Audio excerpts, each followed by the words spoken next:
and welcome back to Humanities. I am Purva and आज की video में we'll be covering our second last chapter of book 2 Politics in India since Independence.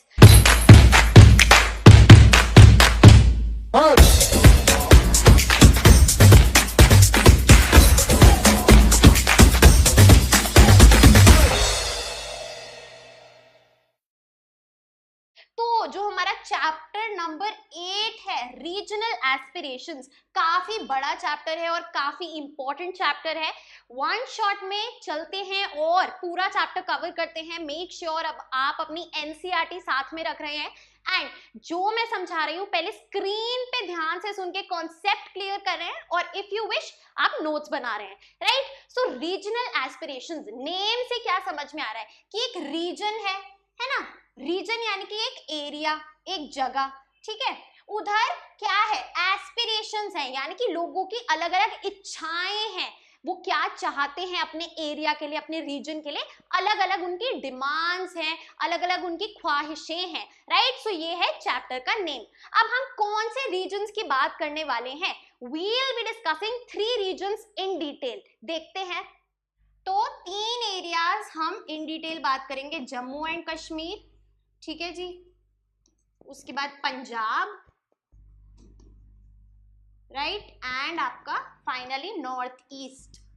In 3 regions को हम in detail बात करेंगे, क्या इनकी aspirations है, क्या हिस्ट्री रही है अभी, राइट, पूरा कैसे वो सेपरेटिज्म का मूवमेंट चला या फिर जो भी इशू है, व्हाट इज द रीजन, कैसे चीजें होती है, सब कुछ इन डिटेल जानेंगे। चलिए, तो moving on to the first topic of our NCERT, region and the nation.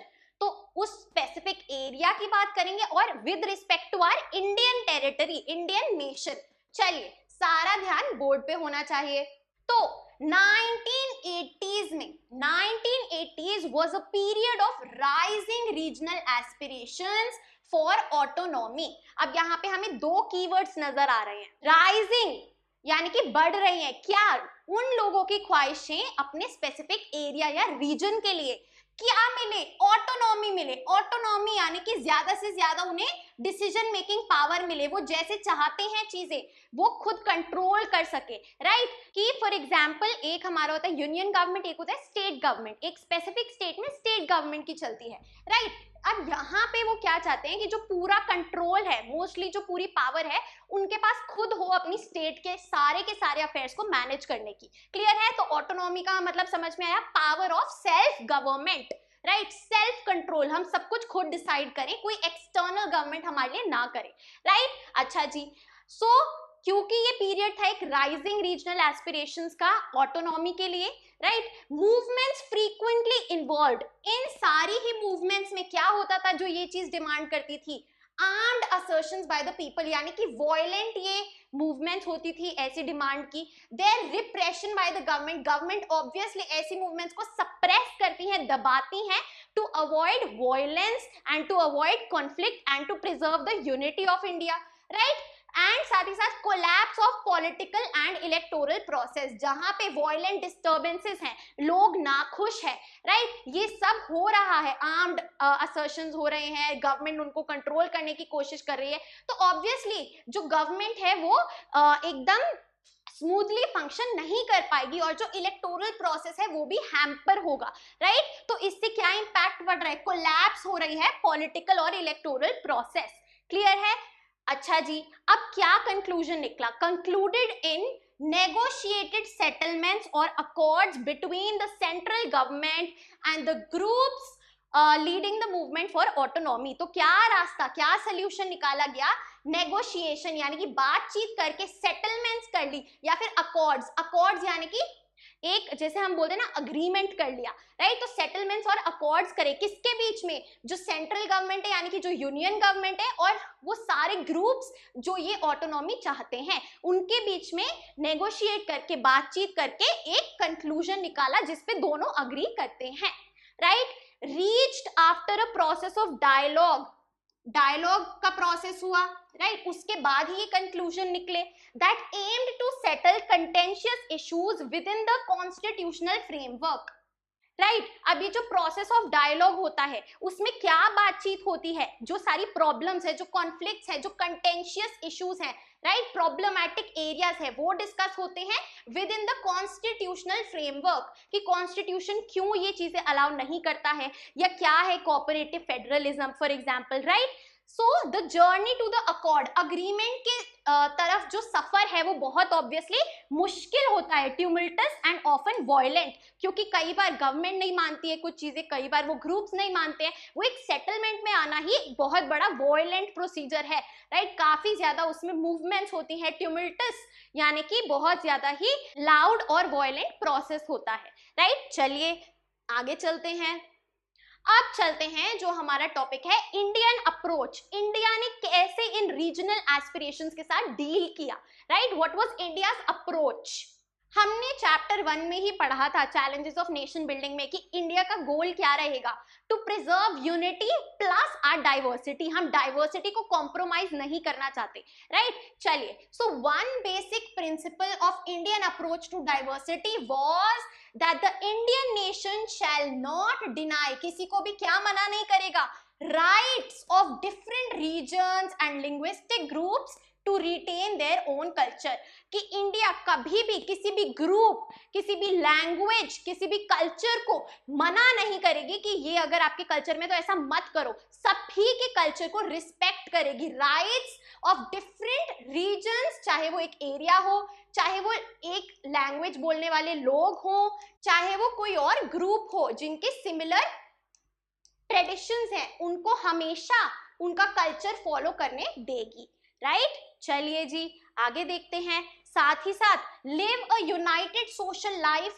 Without losing the distinctiveness of the numerous cultures, right. सब ऐसा नहीं है कि ग्रुप्स अलग हैं तो सब अलग अलग रहेंगे, नहीं, साथ में सोसाइटी इंटरैक्ट करेगी, यूनाइटेड सोशल लाइफ रहेगी without losing these differences, right. Nation would not mean the negation of the region, nation का मतलब ये नहीं है हम जो रीजन है वो क्या चाहता है उसको भूल जाए, right. Region is a part of the nation, that is why region पे भी इक्वली ध्यान देंगे।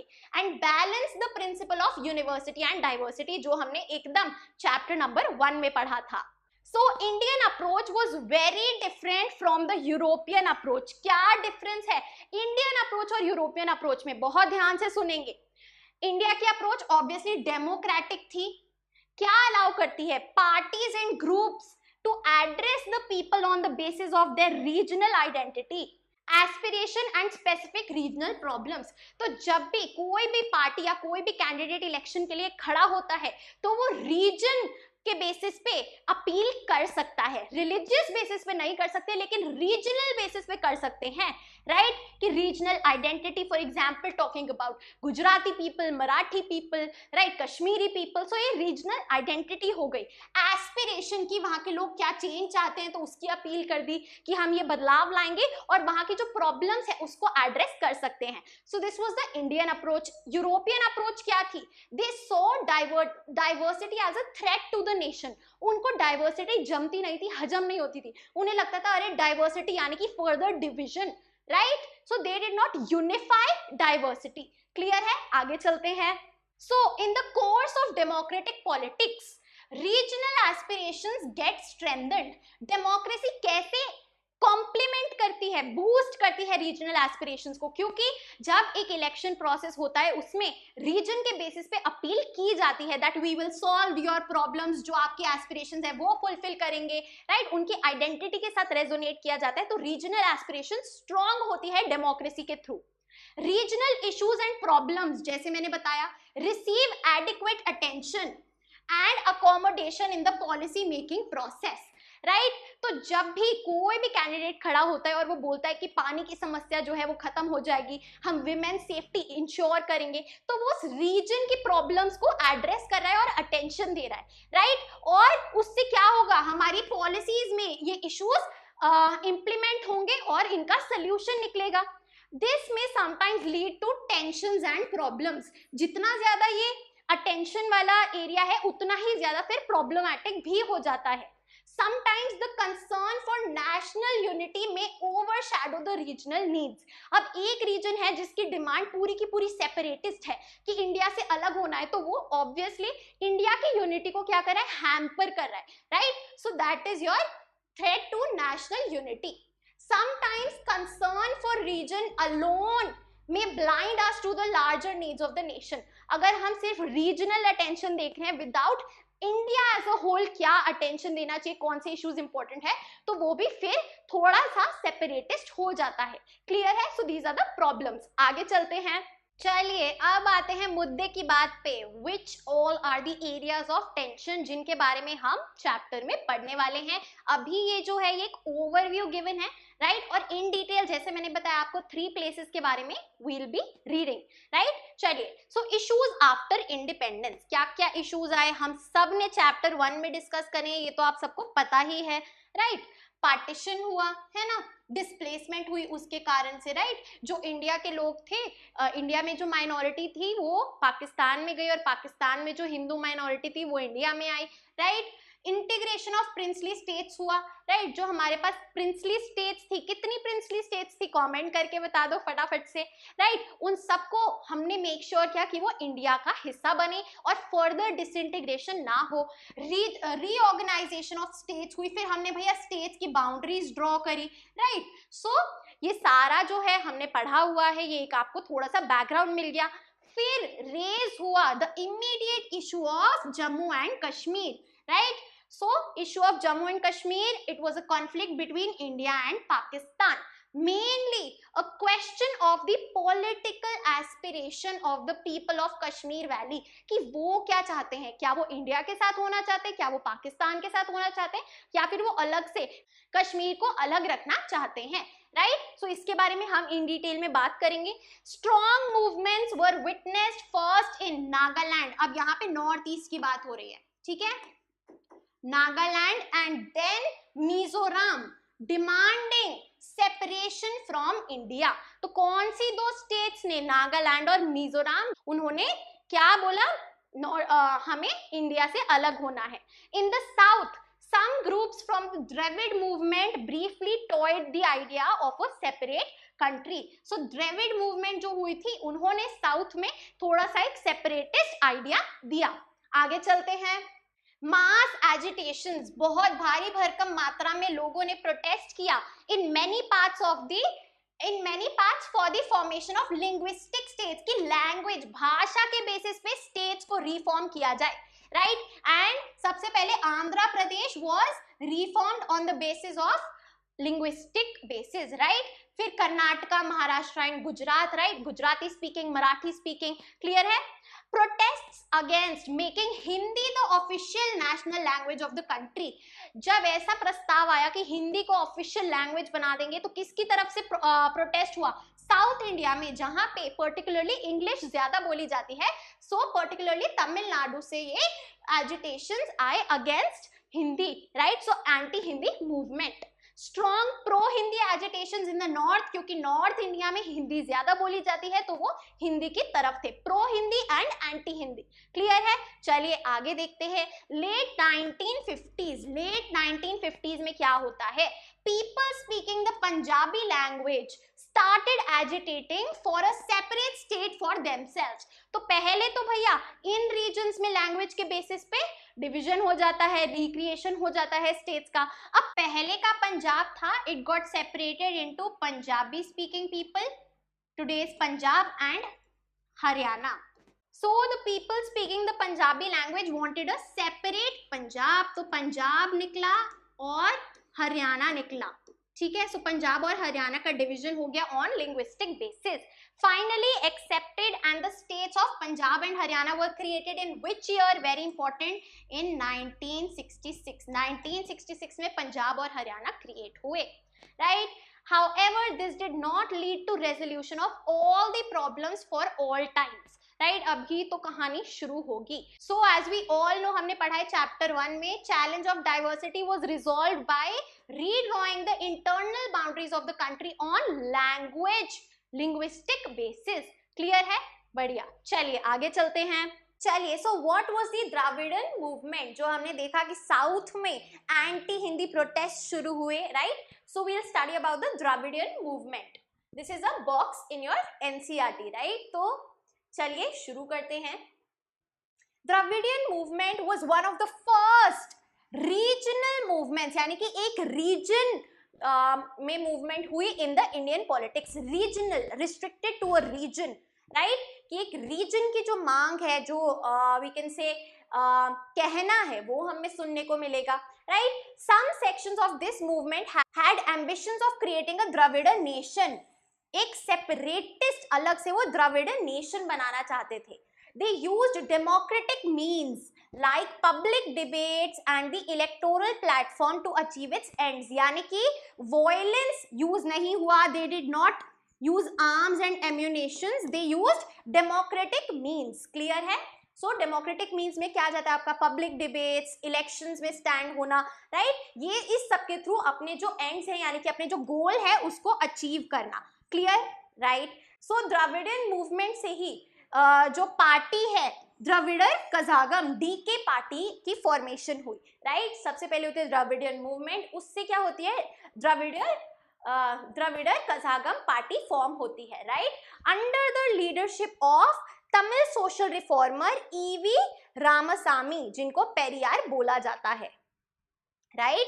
EV Ramasamy Periyar, the Tamil social reformer. इनके अंडर कौन सी पार्टी फॉर्म होती है? DK, which is your Dravidar Kazhagam, right? आगे देखते हैं. Lack of support from other states limited the movement to Tamil Nadu. ये रीजनल मूवमेंट क्यों है, नेशनल मूवमेंट क्यों नहीं है? क्योंकि और स्टेट से, और सदर्न स्टेट से ज्यादा सपोर्ट नहीं मिला. केवल ये जो मूवमेंट है तमिलनाडु तक रिस्ट्रिक्टेड रही. सो अगर यहाँ पे एक एमसीक्यू आ जाएगा कि द्रविड़न मूवमेंट भाई कौन सी स्टेट से एसोसिएटेड थी, वील सिंपली से तमिलनाडु. क्या क्या भाई एजेंडा था, गोल्स थे? It opposed the Brahmins dominance, affirmed regional pride against the political, economic and cultural domination of the north, right? तो they spoke against the northern states domination, कि भैया जो नॉर्थ है वहां पे चाहे लैंग्वेज की डोमिनेशन हो, इम्पोजिशन ऑफ हिंदी हो एज अ नेशनल लैंग्वेज, चाहे वो आपके पॉलिटिकल, इकोनॉमिक या फिर कल्चरल डोमिनेशन हो, और चाहे वो ब्राह्मण्स का डोमिनेंस हो on the all of India, वो इसके अगेंस्ट थे, राइट? आगे चलते हैं. चलिए फिर क्या होता है? फिर ये जो पार्टी बनी थी द्रविड़न मूवमेंट से, राइट, डीके, उसका स्प्लिट हो जाता है. द्रविड़र कज़ागम पार्टी का स्प्लिट हो जाता है. Political legacy of the movement was transferred to DMK. ये तो काफी पॉपुलर है, हम सब जानते हैं, द्रविड़ मुनेत्र कज़ागम. तो पहले द्रविड़र कज़ागम था, अब स्प्लिट के बाद एक और पार्टी आ गई डीएमके, जिसके पास एक्चुअल में पॉलिटिकल लेगेसी थी द्रविड़न मूवमेंट की, राइट? जैसे दो स्प्लिट होने के बाद एक थी कांग्रेस ओ और एक थी कांग्रेस आर, राइट? वो लेगेसी और वो डोमिनेंस किसका चला? कांग्रेस आर का चला. सिमिलरली डीएमके का चला, right? It made its entry into politics with a three-pronged agitation in 1953-54, right? तो तीन ऑब्जेक्टिव्स थे, तीन गोल्स थे इनके एजिटेशन के, राइट? सबसे पहली चीज, restoration of the original name of Kallakudi railway station which had been renamed Dalmiapuram after the industrial house from the north. कि भैया नॉर्थ के एक इंडस्ट्रियल हाउस के नाम पे हमारा साउथ का एक रेलवे स्टेशन क्यों रिप्लेस किया गया? इसका नाम जो ओरिजिनल था कल्लाकुडी रेलवे स्टेशन, वही रख दिया जाए. क्लियर? सबसे पहला goal. Number 2, giving Tamil cultural history greater importance in school curriculum. कि भैया हमारे साउथ में हमारे कल्चर के बारे में आप ज्यादा पढ़ाइए, right? Number 3, against the craft education scheme of state government which it alleged was linked to the Brahmanical social outlook, right? कि जो craft education scheme आई है, इंट्रोड्यूस करी है, राइट, इसको हटाया जाए. क्यों? क्योंकि ब्राह्मणिकल सोशल आउटलुक को प्रमोट करती है, राइट? ब्राह्मण्स को ज्यादा सपोर्ट करती है, सुपीरियर दिखाती है. The success of the anti Hindi agitation of 1965 added to the DMK's popularity. Very important, anti Hindi agitation. Agitation क्या होता है? एक रिवोल्ट, एक uprising, right? Protest to be specific. Right. So anti Hindi protest कि भाई हिंदी हम पे इम्पोज ना की जाए as a national language, because south में आप देखेंगे रीजनल लैंग्वेजेस होती हैं और इंग्लिश ज्यादा यूज होती है। तो ये 1965 में काफी सक्सेसफुल रहा, जिससे डीएमके पार्टी और ज्यादा पॉपुलर हो गई।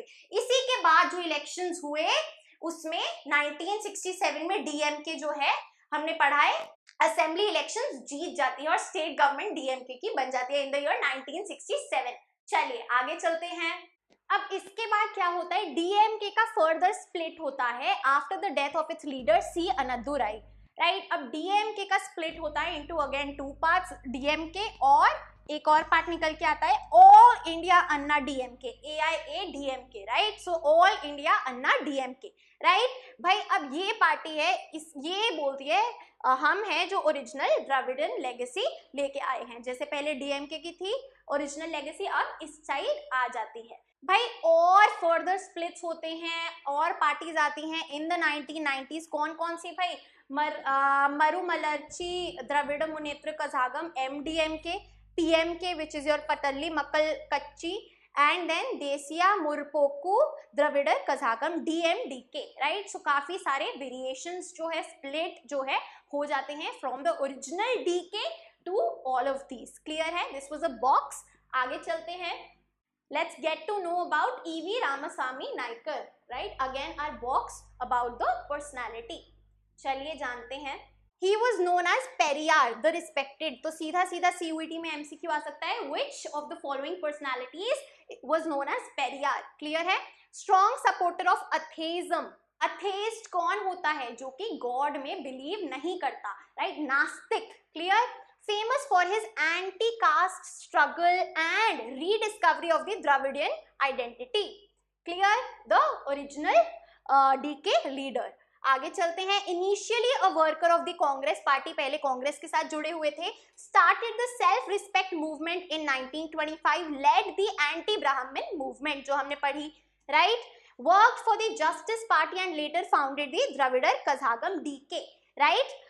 Opposed to Hindi and domination of North India, propounded the thesis that North Indians and Brahmins are the Aryans. इन्होंने एक आइडियोलॉजी, एक thesis निकाली, राइट, एक स्टडी निकाली जिसके अकॉर्डिंग इनका कहना है कि ब्राह्मण्स और सारे नॉर्थ इंडियंस जो है they are Aryans. Clear, fine. अब इसमें ज्यादा डिटेल में जाएंगे तो हमें कोई फायदा नहीं होगा, because this is only relevant for your MCQ, that too for CUET, right. अगर आपको आउट ऑफ इंटरेस्ट इन सारी मूवमेंट्स के बारे में डिटेल में जानना है, डेफिनेटली गूगल इट। आगे चलते हैं। So moving on to our first and the most important region, Jammu and Kashmir.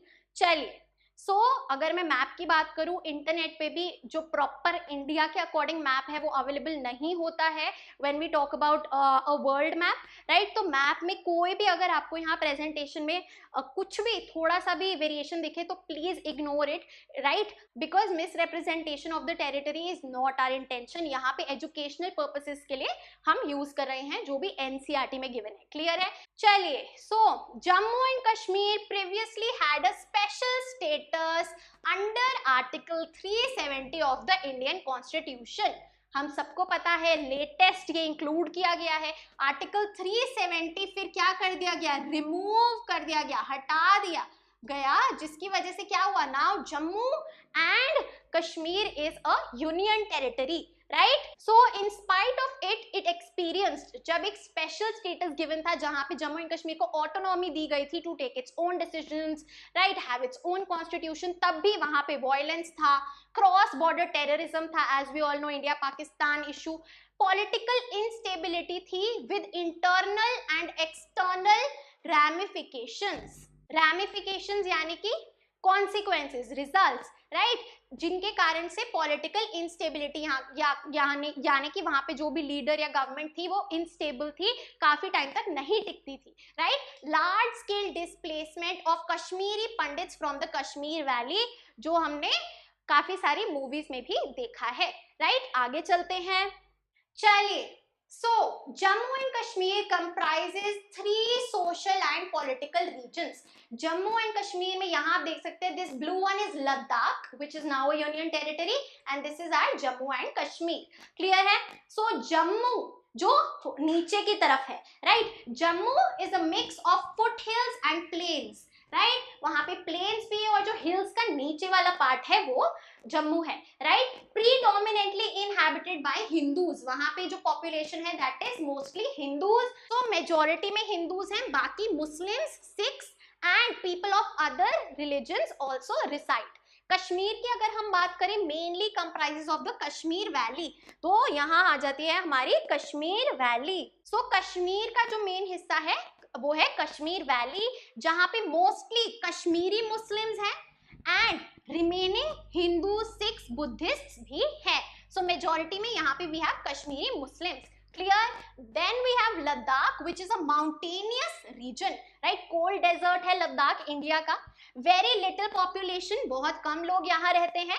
Almost equally divided between Buddhist and Muslims, तो वहां पे मेजॉरिटी में कोई एक नहीं है, इक्वली वी कैन से बुद्धिस्ट और मुस्लिम्स रहते हैं.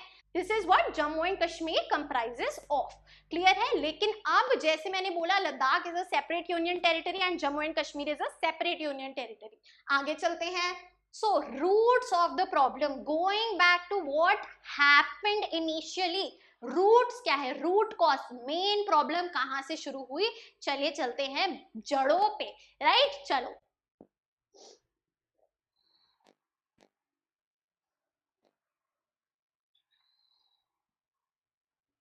सो 1947 से पहले Jammu and Kashmir was a princely state, right. Princely state क्या थी, जो इनडायरेक्टली ब्रिटिशर्स रूल करते थे थ्रू प्रिंस, राइट. तो प्रिंसेस होते थे जो इन पे रूल करते थे और वो किसको अकाउंटेबल होते थे, ब्रिटिशर्स को, which is known as British suzerainty, right. Clear है? चलिए, Maharaja Hari Singh, very important keyword for CUET.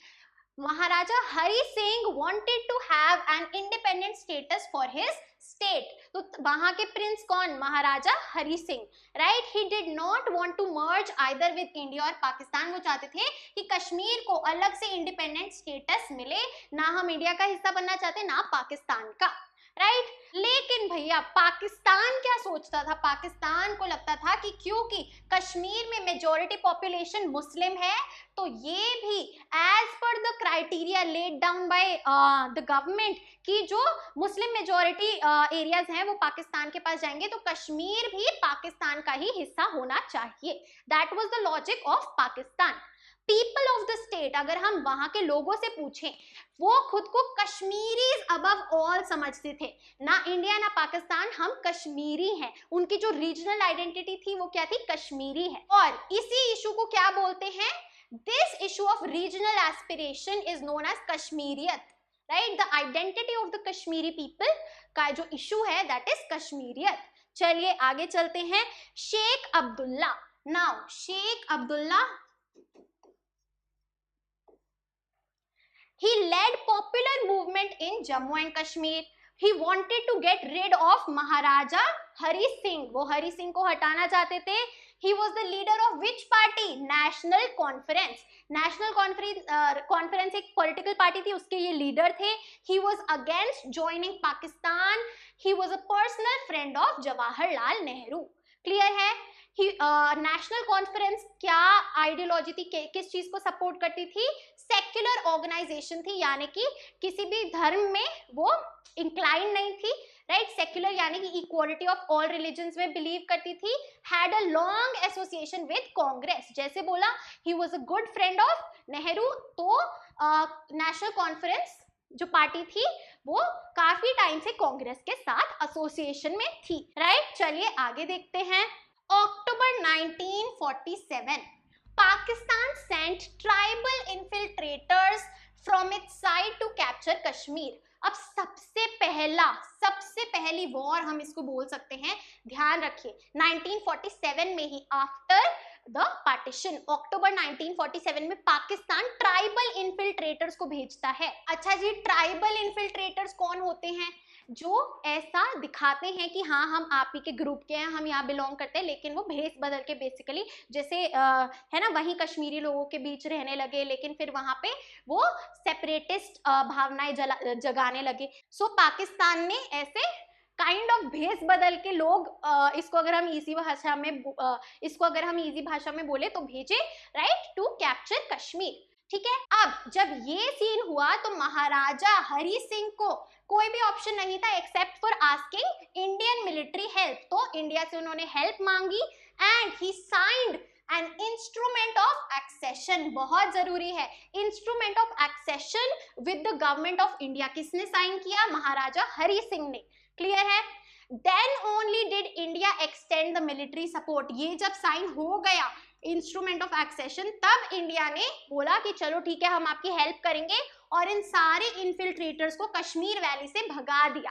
Clear? चलिए, Pakistan still continue to control a sizeable part of the state. लेकिन पाकिस्तान का कंट्रोल जो है ढीला नहीं पड़ा।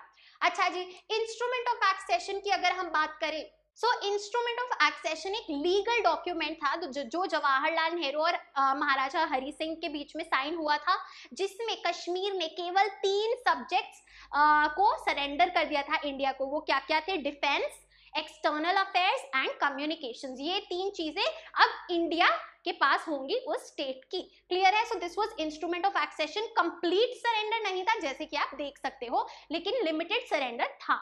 अच्छा जी, अब जैसे हमने बात करी पाकिस्तान के पास फिर भी थोड़ा सा कंट्रोल था। ये इशू फिर रेफर हुआ यूएनओ में, यूनाइटेड नेशंस ऑर्गेनाइजेशंस में, जहां पे रेजोल्यूशन 21 अप्रैल 1948 का रेजोल्यूशन में क्या रेकमेंड किया गया? 3 step process. There was a 3 step process recommendation to resolve the issue. सबसे पहला स्टेप क्या है कि पाकिस्तान को विड्रॉ करनी है अपने सारे नेशनलाइज, सारे पाकिस्तानी जो भी कश्मीर में रहते हैं उनको हटाना है।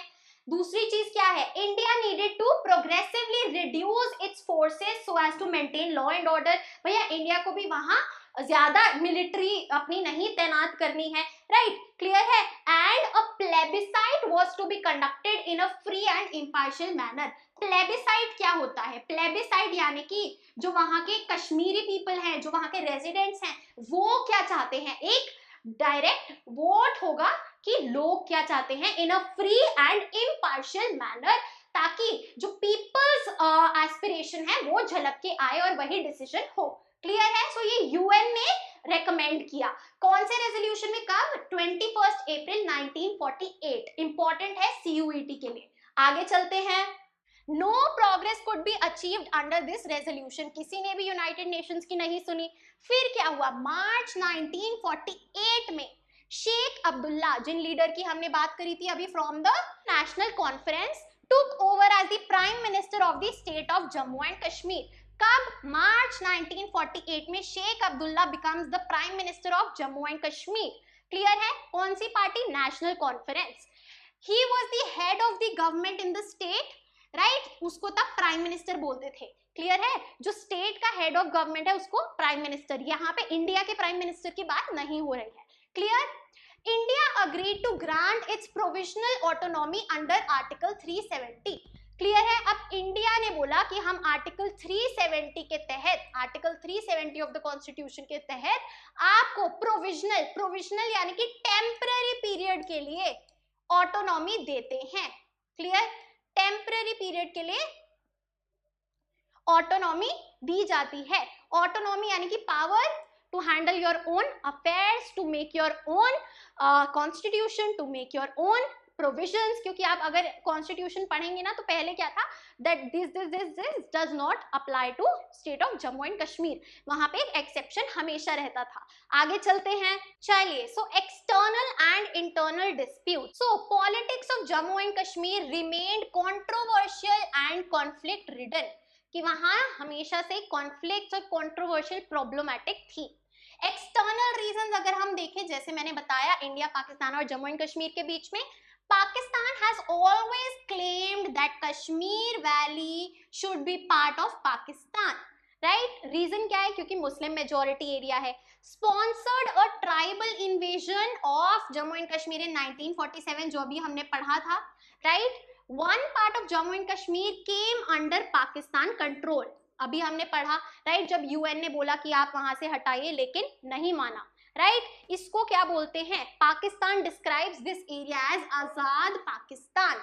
India claims that this area is under illegal control and illegal occupation, क्योंकि गलत तरीके से उन्होंने कंट्रोल किया है, राइट। चलिए, सो this is the Pakistan occupied Kashmir, ये जो आप ब्लूइश एरिया देख पा रहे हैं, क्लियर है। इसकी बात हम कर रहे हैं, आगे चलते हैं। अब चलते हैं इंटरनल रीजंस पे, यानी कि इंडिया और जम्मू एंड कश्मीर के internal reasons. Dispute about the status of Kashmir with in India, right. Special provisions applied थे under article 370 and 371। 371 was regarding acquiring property in the region। अच्छा, अब ये जो स्पेशल प्रोविजंस है इसको लेके क्या ओपिनियन था लोगों का। A section of people outside of Jammu and Kashmir, जो जम्मू एंड कश्मीर में नहीं रहते, उनको ये लगता है that the article does not allow full integration of the state with India, कि क्योंकि यहाँ पे कुछ रिस्ट्रिक्शंस लगाए गए हैं, उनको स्पेशल ऑटोनॉमी दी गई है, इस वजह से जैसे और स्टेट्स इंडिया का पार्ट है वैसे जम्मू एंड कश्मीर नहीं हो पा रही है, तो फुल इंटीग्रेशन नहीं हो पा रहा है। ये किसका ओपिनियन है, all the other people in India except for the Kashmiris, clear है। So they want it to be revoked, कि आर्टिकल हटा दिया जाए और as other states Jammu and Kashmir को भी ट्रीट किया जाए। However another section, mostly Kashmiris people living there, right, they believe that the autonomy conferred by article 370 is not enough, यानी कि जो आर्टिकल 370 ने हमें ऑटोनॉमी दी है कश्मीर को वो भी काफी नहीं है, हमें और ज्यादा पावर चाहिए, और ज्यादा अथॉरिटी चाहिए, और ज्यादा फ्रीडम चाहिए, राइट। तीन मेजर प्रॉब्लम्स क्या थी कश्मीरीज की। Number one, that the promise that accession would be referred to the people of the state after the situation created by tribal invasion was normalised was not fulfilled. तो वो जो plebiscite था वो तो कभी हुआ ही नहीं भैया, right. There was a feeling that the special federal status guaranteed by Article 370 had been eroded in practice, कि बस लिखा हुआ है कॉन्स्टिट्यूशन में कि स्पेशल प्रोविजन है, ऑटोनॉमी है, लेकिन एक्चुअल में कोई ऑटोनॉमी नहीं है। This led to the greater state autonomy demand, कि हमें और ज्यादा ऑटोनॉमी चाहिए। It was felt that democracy, which is practiced in the rest of India, has not been similarly institutionalized in the state of Jammu and Kashmir, कि जैसी democracy बाकी states में है इंडिया की वैसी जम्मू एंड कश्मीर में क्यों नहीं है, right. So these were the three problems, three issues of the Kashmiri people, clear है। चलिए अब चलते हैं पॉलिटिक्स पे, internal politics since 1948। So Sheikh Abdullah after taking over as the prime minister initiated major land reforms and other policies। जैसे हमने पढ़ा कि Sheikh Abdullah became the prime minister, right, and उन्होंने काफी सारे major land reforms निकाले।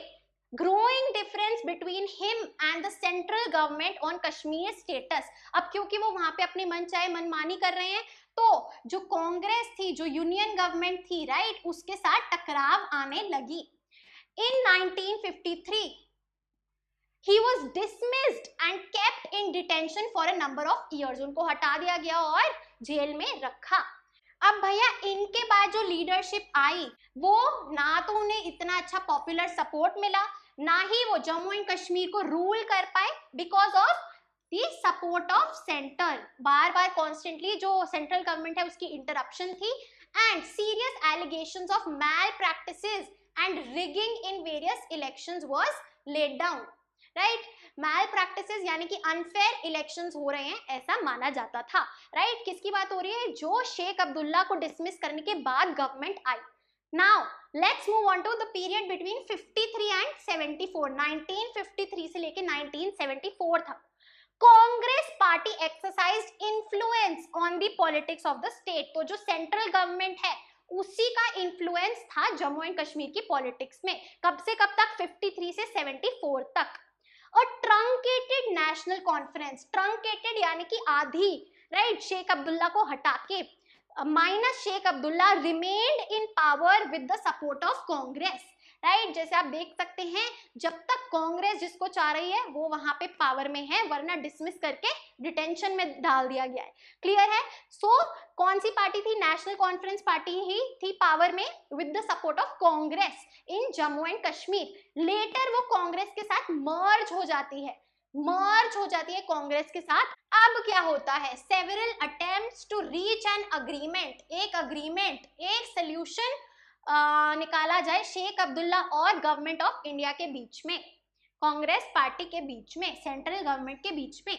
सो इन 1965 change in the provision of the constitution of Jammu and Kashmir, Prime Minister of the state was now designated as the Chief Minister of the state। तो क्या change आया Constitution of Jammu and Kashmir में कि जो PM है वो CM कहलाया जाएगा।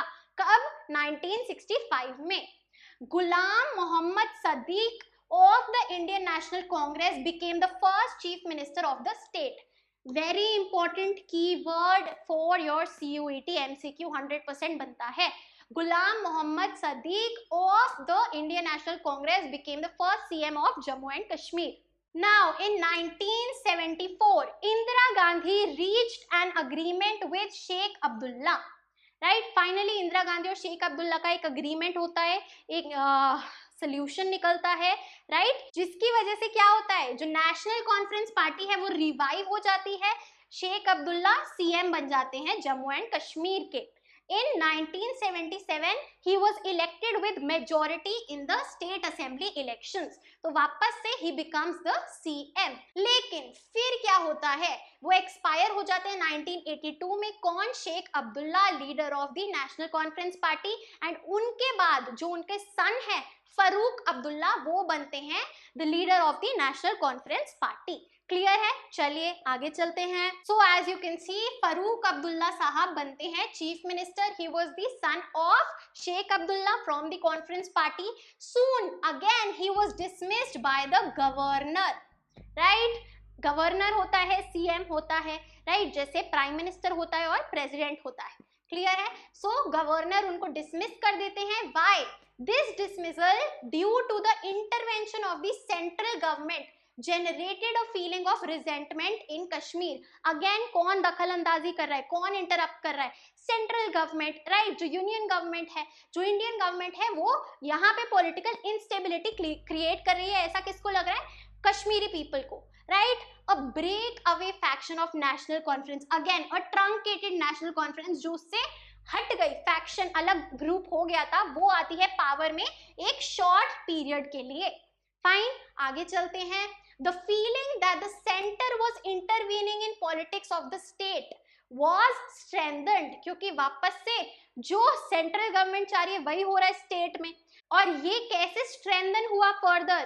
जब 1986 में नेशनल कॉन्फ्रेंस वापस एक इलेक्टोरल अलायंस में आती है कांग्रेस के साथ, which was the ruling party in the centre. तो क्लियरली हमें दिख रहा है प्रॉपर अलायंस था नेशनल कॉन्फ्रेंस और कांग्रेस के बीच में, राइट। सो इसी वजह से जो वहां के लोग थे, they felt that constant intervention है इंडियन गवर्नमेंट की इन आवर स्टेट पॉलिटिक्स। आगे चलते हैं। सो अभी तक जो हमने किया है, आपको उसका सिंपल से एक चार्ट बना लेना है कि पहले कौन आया, उसके बाद कौन आया, फिर वापस से कैसे अलायंस बना, ऐसे करके। क्लियर है? चलिए, इंसर्जेंसी एंड आफ्टर इंसर्जेंसी यानी कि एक अपराइजिंग, पढ़ते हैं कि क्या होता है। So in the year 1987 state assembly elections होते हैं जम्मू एंड कश्मीर में। Results showed a massive victory of the national Conference Congress alliance, जो अभी हमने पढ़ा, जो बन गया था, राइट। तो इस अलायंस की बहुत भारी तादाद में जीत हो जाती है एज पर the votes. But it was widely believed कि ये जो रिजल्ट्स हैं ये पॉपुलर चॉइस नहीं दिखा रहे हैं, यानी कि रिग्ड है elections. Election process was rigged, manipulated. जो एक्चुअल रिजल्ट है वो नहीं दिखाया गया है, जो गवर्नमेंट चाहती है वो दिखाया गया है। Farooq Abdullah returned as the chief minister of Jammu and Kashmir. Clear है? आगे चलते हैं। सिंस अर्ली 1980s की शुरुआत से ही लोग खिलाफ थे, there was popular resentment, right. Now it was augmented by the commonly prevailing feeling that democratic processes were being undermined। अब तो कंफर्म ही हो गया था कि जो लोग चाहते हैं वैसा नहीं रिजल्ट आ रहा है। This generated a political crisis in Kashmir, ये फीलिंग एस्केलेट होके क्राइसिस में बदल जाती है। became severe with the rise of insurgency, insurgency यानी कि एक uprising, एक revolt, fine। चलिए by 1989 तक state had come in the grip of militant movement, militant movement यानी कि violent protesters, राइट, जो क्या चाह रहे थे कि जो कश्मीर है वो अलग से एक सेपरेट नेशन बन जाए। सो मिलिटेंट मूवमेंट, एक आर्म्ड अपराइजिंग, एक वायलेंट प्रोटेस्ट जो क्या कर रहा है, सेपरेटिस्ट फीलिंग्स जगा रहा है, एंड क्या एम है कि कश्मीर एज अ नेशन एक सेपरेट कंट्री बन जाए। आगे चलते हैं। अब इन सारे इंसर्जेंट्स को, जो ये मिलिटेंट मूवमेंट कर रहे हैं, इनको कहाँ से सपोर्ट मिल रहा है? इनको मॉरल, मटेरियल और मिलिट्री सपोर्ट मिल रहा है पाकिस्तान से, राइट। मॉरल यानी कि और ज्यादा मोटिवेट किया जा रहा है कि तुम सही कर रहे हो। मटेरियल यानी कि उनको अगर कुछ भी चाहिए, राइट, आर्म्स, अम्यूनेशंस, कुछ भी, right, you food etcetera supplies, and military यानी कि और ज्यादा आपको मिलिटेंट्स प्रोवाइड करे जा रहे हैं by Pakistan. The period from 1990, अब 1990 onwards Jammu and Kashmir experienced extraordinary violence, वहां पे बहुत ज्यादा क्रूड वायलेंस चला at the hand of the insurgents and through army action. यहाँ से आर्मी बचा रही है जम्मू एंड कश्मीर को, और यहाँ से मिलिटेंट्स अटैक कर रहे हैं, और कश्मीर यहीं पे क्या हो रहा है, बॉयल हो रहा है, right. For a number of years it was under presidents rule and effectively under the control of the armed forces. So, due to the unstable political governments, president's rule impose किया गया था काफी सालों से। In fact, जब removal हुआ article 370 का, तब भी यहाँ पे प्रेसिडेंट्स रूल था, राइट, और आर्म्ड फोर्सेस के कंट्रोल में था। फिर इन 1996 assembly elections in the state were held, वापस से इलेक्शंस होते हैं 1996 में, ठीक है जी, स्टेट असेंबली इलेक्शंस, जहां पे National Conference led by Farooq Abdullah again comes to power, वापस से with a demand for regional autonomy. अब जो फारूक अब्दुल्ला की गवर्नमेंट है वो क्या मांगती है कि हमें और ज्यादा ऑटोनॉमी चाहिए। Then in 2002 elections were held in the state, वापस से 1996 के बाद 2002 में होते हैं स्टेट असेंबली इलेक्शंस, जहां पे सेम पार्टी नेशनल कॉन्फ्रेंस हार जाती है, मेजॉरिटी नहीं ला पाती है। This was replaced by a coalition government of People's Democratic Party PDP and Congress की एक coalition government बनती है in 2002 after the national conference loses। तो किसकी coalition government बन रही है? PDP और कांग्रेस की। चलिए आगे देखते हैं। अब 2002 के बाद क्या होता है, 2002 and beyond, as per the coalition agreement PDP और Congress, right, Mufti Mohammad headed the government for the first 3 years। Mufti Mohammad, clear है। चलिए उसके बाद he was succeeded by Ghulam Nabi Azad, ठीक है, he is Ghulam Nabi Azad of the Indian National Congress, क्योंकि कोलिशन गवर्नमेंट है, right. He could not complete the term as president's rule was imposed। president rule कब impose हुआ? जुलाई 2008 में, वेरी इंपॉर्टेंट, ठीक है, जुलाई 2008 में प्रेसिडेंट्स रूल इंपोज हो जाता है। अब क्या होता है, नवंबर दिसंबर 2008 में इलेक्शंस होते हैं, जिसमें फिर 2009 में as a result coalition government आ जाती है वापस से नेशनल कॉन्फ्रेंस और इंडियन नेशनल कांग्रेस की, और again another Abdullah comes to power headed by Omar Abdullah. Clear है। पूरा ये जो है आपको एक टेबल बना के इसकी सीक्वेंस याद करनी होगी, right. State continue to witness disturbances led by the Hurriyat Conference। Hurriyat Conference क्या है? All parties Hurriyat Conference एक alliance है 26 political, social और regional organizations का, जो प्रमोट करते हैं Kashmiri separatism from India. Clear है। तो फर्दर जो ये डिस्टर्बेंसेस थी वो कंटिन्यू रही। देन फिर 2014 में वापस से स्टेट इलेक्शंस होते हैं, जिसमें सबसे ज्यादा वोटर्स आते हैं वोट करने इन द लास्ट 25 ईयर्स में, अगर हम कंपेयर करें। देखते हैं उसमें क्या रिजल्ट निकल के आता है। A coalition government led by Mufti Mohammad Sayeed of the PDP came into power, right? वापस से कोलिशन गवर्नमेंट आती है पीडीपी की, लेकिन किसके साथ? इस बार BJP as its partner, not Congress. Clear है? तो क्या डिफरेंस आया? PDP plus BJP, right? Mufti Mohammad Sayeed की डेथ के बाद उनकी जो डॉटर है, अप्रैल 2016 में उनकी डॉटर महबूबा मुफ्ती बनती हैं the first women chief minister of Jammu and Kashmir. Very important for your MCQ, right? Who was the first women chief minister of Jammu and Kashmir? Mehbooba Mufti. किनकी डॉटर थी? मुफ्ती मोहम्मद सैयद की। और वो कब बनी फर्स्ट चीफ मिनिस्टर? अप्रैल 2016 में। क्लियर है? चलिए, उनके टेन्योर में क्या क्या फेस किया था?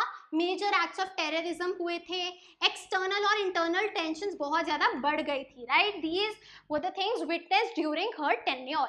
अब क्या होता है? जून 2018 में BJP withdrew its support to the Mufti government. जो ये एक कोलिशन गवर्नमेंट था, बीजेपी अब हट जाता है और पीडीपी रह जाती है, राइट? जिसकी वजह से किसी की भी मेजोरिटी नहीं है तो प्रेसिडेंट्स रूल इंपोज कर दिया जाता है।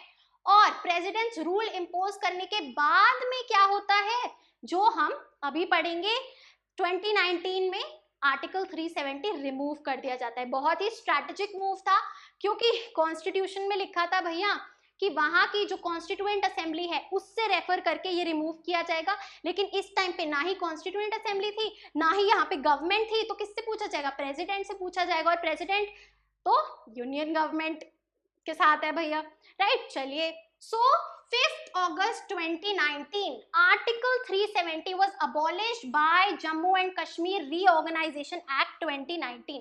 पूरी की पूरी लाइन बहुत इंपॉर्टेंट है। कब? 5th August 2019 को आर्टिकल 370 अबॉलिश होता है। किस एक्ट के through? Jammu and Kashmir reorganisation act 2019। MCQ के लिए सुपर डुपर ट्रूपर इंपॉर्टेंट है, राइट?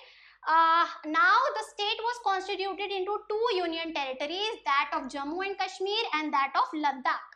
Clear है? चलिए, the diversities of all kind, religious, cultural, linguistic, ethnic and tribal, divergent political and developmental aspirations have been sought to be achieved by the latest act। कि हम क्या करना चाह रहे हैं?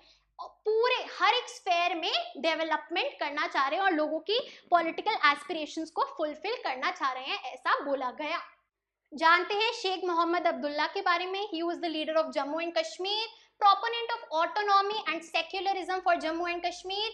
ही led the popular struggle against princely rule, opposed to Pakistan due to its non-secular character, right? That is why वो India के साथ थे, due to secularism. Leader of National Conference Party, Prime Minister of Jammu and Kashmir immediately after its accession with India in 1947. Dismissed and jailed by the government of India from 53 to 64 and वापस से from 65 to 68. Became the Chief Minister of the Jammu and Kashmir state after an agreement with Indira Gandhi in 1974। तो पूरी timeline summarise कर दी है, right? चलिए अब देखते हैं जो सब टॉपिक है कश्मीर इशू, यानी कि क्या लेटेस्ट डेवलपमेंट्स हुई, कैसे रिमूवल हुआ आर्टिकल 370 का जो हाल ही रीसेंट ईयर्स में हुआ था, राइट? तो शुरुआत से ही कश्मीर जो है वो इंडियन यूनियन जब से उसने ज्वाइन किया है, काफी सारे इश्यूज रहे हैं। पाकिस्तान और इंडिया का जो स्टैंड है कश्मीर को लेके, साथ ही में जो कश्मीरियत आइडेंटिटी है, जो भी हमने सब पढ़ा, राइट? एंड इसी वजह से जब कश्मीर को as a princely state Indian union में इन्वॉल्व किया गया था, तो एक स्पेशल स्टेटस दिया गया था। वो स्पेशल स्टेटस क्या था? It was given under article 370 and article 35A। Article 370 क्या बोलता है? अलाउ करता था कश्मीर को एक सेपरेट कॉन्स्टिट्यूशन के लिए, कॉन्स्टिट्यूएंट असेंबली के लिए, खुद की फ्लैग के लिए, राइट? और जो न्यू नॉमेनक्लेचर था कि भाई वहां का जो चीफ मिनिस्टर है वो प्राइम मिनिस्टर बोला जाएगा एंड जो गवर्नर है वो सदर ए रियासत बोला जाएगा। तो ये सारी ऑटोनॉमी कहाँ से मिल रही है? इंडियन कॉन्स्टिट्यूशन से मिल रही है, right? The non enforcement of most of the union laws in the state. आप कई बार अगर आप कॉन्स्टिट्यूशन पढ़ेंगे तो देखेंगे बहुत सारे जो हमारे प्रोविजंस है कॉन्स्टिट्यूशन के, उसमें स्टार करके लिखा होता था, but not apply to the territory of Jammu and Kashmir, right? So Jammu and Kashmir पे काफी सारे जो हमारे कॉन्स्टिट्यूशनल प्रोविजंस थे वो अप्लाई नहीं करते थे, राइट? तो इससे क्या पता चल रहा है कि हमने कितनी ज्यादा ऑटोनॉमी दी थी, right? So this is termed as the constitutionally recognised separatism, कि एक तरीके से जो एक कंट्री जो एक स्टेट है वो सेपरेट हो रही है from the entire union of India, right, by some provisions like these, that is why इनको फिर रिमूव किया जाता है। कैसे, अभी देखते हैं। आर्टिकल 35A क्या बोलता है? स्पेशल सिटीजनशिप राइट्स देता है कि prohibiting the non Kashmiris from buying property in the state, कि कोई भी जो कश्मीरी नहीं है वो वहां पे प्रॉपर्टी बाय नहीं कर सकता है। अब ये दोनों जो है रिमूव कर दिए जाते हैं। सो 5 अगस्त 2019 में current NDA government presented the Jammu and Kashmir reorganization bill in Rajya Sabha for the abolition of Article 370 and 35A from Kashmir। कब? 5 अगस्त 2019 को ये जो है रेजोल्यूशन, ये जो बिल है ये पास होता है। आगे चलते हैं, देखते हैं और डेवलपमेंट्स। अब Jammu and Kashmir reorganisation bill pass होता है 5 अगस्त 2019 में, and the bill was passed by a majority. Bill pass हो जाता है, इंट्रोड्यूस होने के बाद बिल पास हो जाता है। 6 अगस्त को bill was passed by the Lok Sabha as well, Rajya Sabha में इंट्रोड्यूस हुआ, फिर वहां से पास होकर लोकसभा में पास हुआ। एंड 9 अगस्त 2019 को after the president's assent, assent यानी कि सिग्नेचर, प्रेसिडेंट की हाँ के बाद article 370 and 35A were repealed यानी कि रिवोक्ड यानी कि removed, right. Jammu and Kashmir got divided into 2 union territories. जो पहले एज अ होल एक स्टेट थी, अब वो 2 यूनियन टेरिटरीज में बढ़ चुकी है, Ladakh and Jammu and Kashmir, right. So this is the union territory of Ladakh and this is the union territory of Jammu and Kashmir. Clear है, राइट, परफेक्ट। आगे चलते हैं on our next topic. Also before moving forward मैं आपको बताना चाहती हूँ, अगर आप इस चैप्टर को और इन डिटेल पढ़ना चाहते हैं और CUET में 100% स्कोर करके अपने ड्रीम कॉलेज में जाना चाहते हैं, तो हमारी वेबसाइट और ऐप पे आप लॉग इन करके हमारे पेड कोर्सेज देख सकते हैं, जो कि बहुत ही ज्यादा अफोर्डेबली प्राइस्ड हैं, राइट। तो देखना जरूर, all the links are in the description box below. Now let's move on to our second centre of tension which is Punjab. Punjab के बारे में हम जानेंगे, चलिए शुरू करते हैं। तो सबसे पहले social composition of state changed. Punjab का जो सोशल कॉम्पोजिशन है वो चेंज हुआ। कब? 2 बार। पहली बार जब पार्टीशन हुआ, क्योंकि पार्टीशन मुस्लिम मेजोरिटी एरियाज में से होना था, जिसमें से एक जो है पंजाब था, राइट। आधा पंजाब उस टाइम का अब पाकिस्तान में है, राइट। तो जो सोशल कॉम्पोजिशन है यानी कि सोसाइटी है, लोग हैं, डिवाइड हो गए, राइट। सिमिलरली सेकेंड टाइम ऐसा कब हुआ? Later on after the carving out of Haryana and Himachal Pradesh, जब स्प्लिट हुआ, right, in the states on linguistic basis, right. तो 1966 में हरियाणा, हिमाचल प्रदेश और पंजाब जो है अलग अलग डिफरेंट स्टेट्स कार्व आउट हुई। क्लियर है? तो सोशल कॉम्पोजिशन 2 बार बदला। फिर क्या हुआ? 1950s में rest of the country reorganised on linguistic lines, है ना। बाकी जो कंट्रीज, बाकी जो स्टेट्स हैं वो 1950s में ही रीऑर्गेनाइज हो गई थी लिंग्विस्टिक बेसिस पे, लैंग्वेज के बेसिस पे, है ना। सबसे पहली स्टेट कौन सी थी जो रीऑर्गेनाइज हुई थी? आंध्र प्रदेश, राइट। बट पंजाब को कब तक वेट करना पड़ा? 1966 तक, जैसे हमने यहाँ डिस्कस किया, right. After movement for the formation of a Punjabi सूबा, राइट, जब आवाज उठाई for the formation of a Punjabi सूबा, पंजाबी स्पीकिंग पीपल, राइट, ये किसने उठाई थी? It was led by Akali Dal, which was formed in 1920 as the political wing of the Sikhs। Political wing किसको जो रिप्रेजेंट करी है? सिक्स को, सिक्स की डिमांड्स को, राइट। सो 1920 में फॉर्म हुआ था अकाली दल, एंड ये वही है जिन्होंने लीड किया था ये जो डिमांड था पंजाबी सूबा की क्रिएशन, राइट। फिर जो कार्व आउट हुई थी हरियाणा, हिमाचल प्रदेश और Punjab as separate states in year 1966। Clear?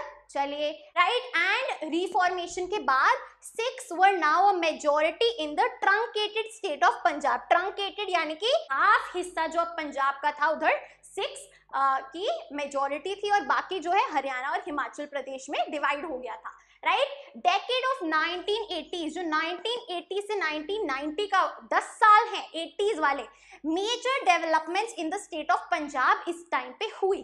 क्या? अभी हम देखते हैं। चलिए तो शुरू करते हैं पॉलिटिकल कॉन्टेक्स्ट से कि पॉलिटिकली क्या क्या हुआ इन द 1980s। ऑर्गेनाइजेशन यानी कि आपका 1966 के बाद Akalis came to power in 1967 and then in 1977।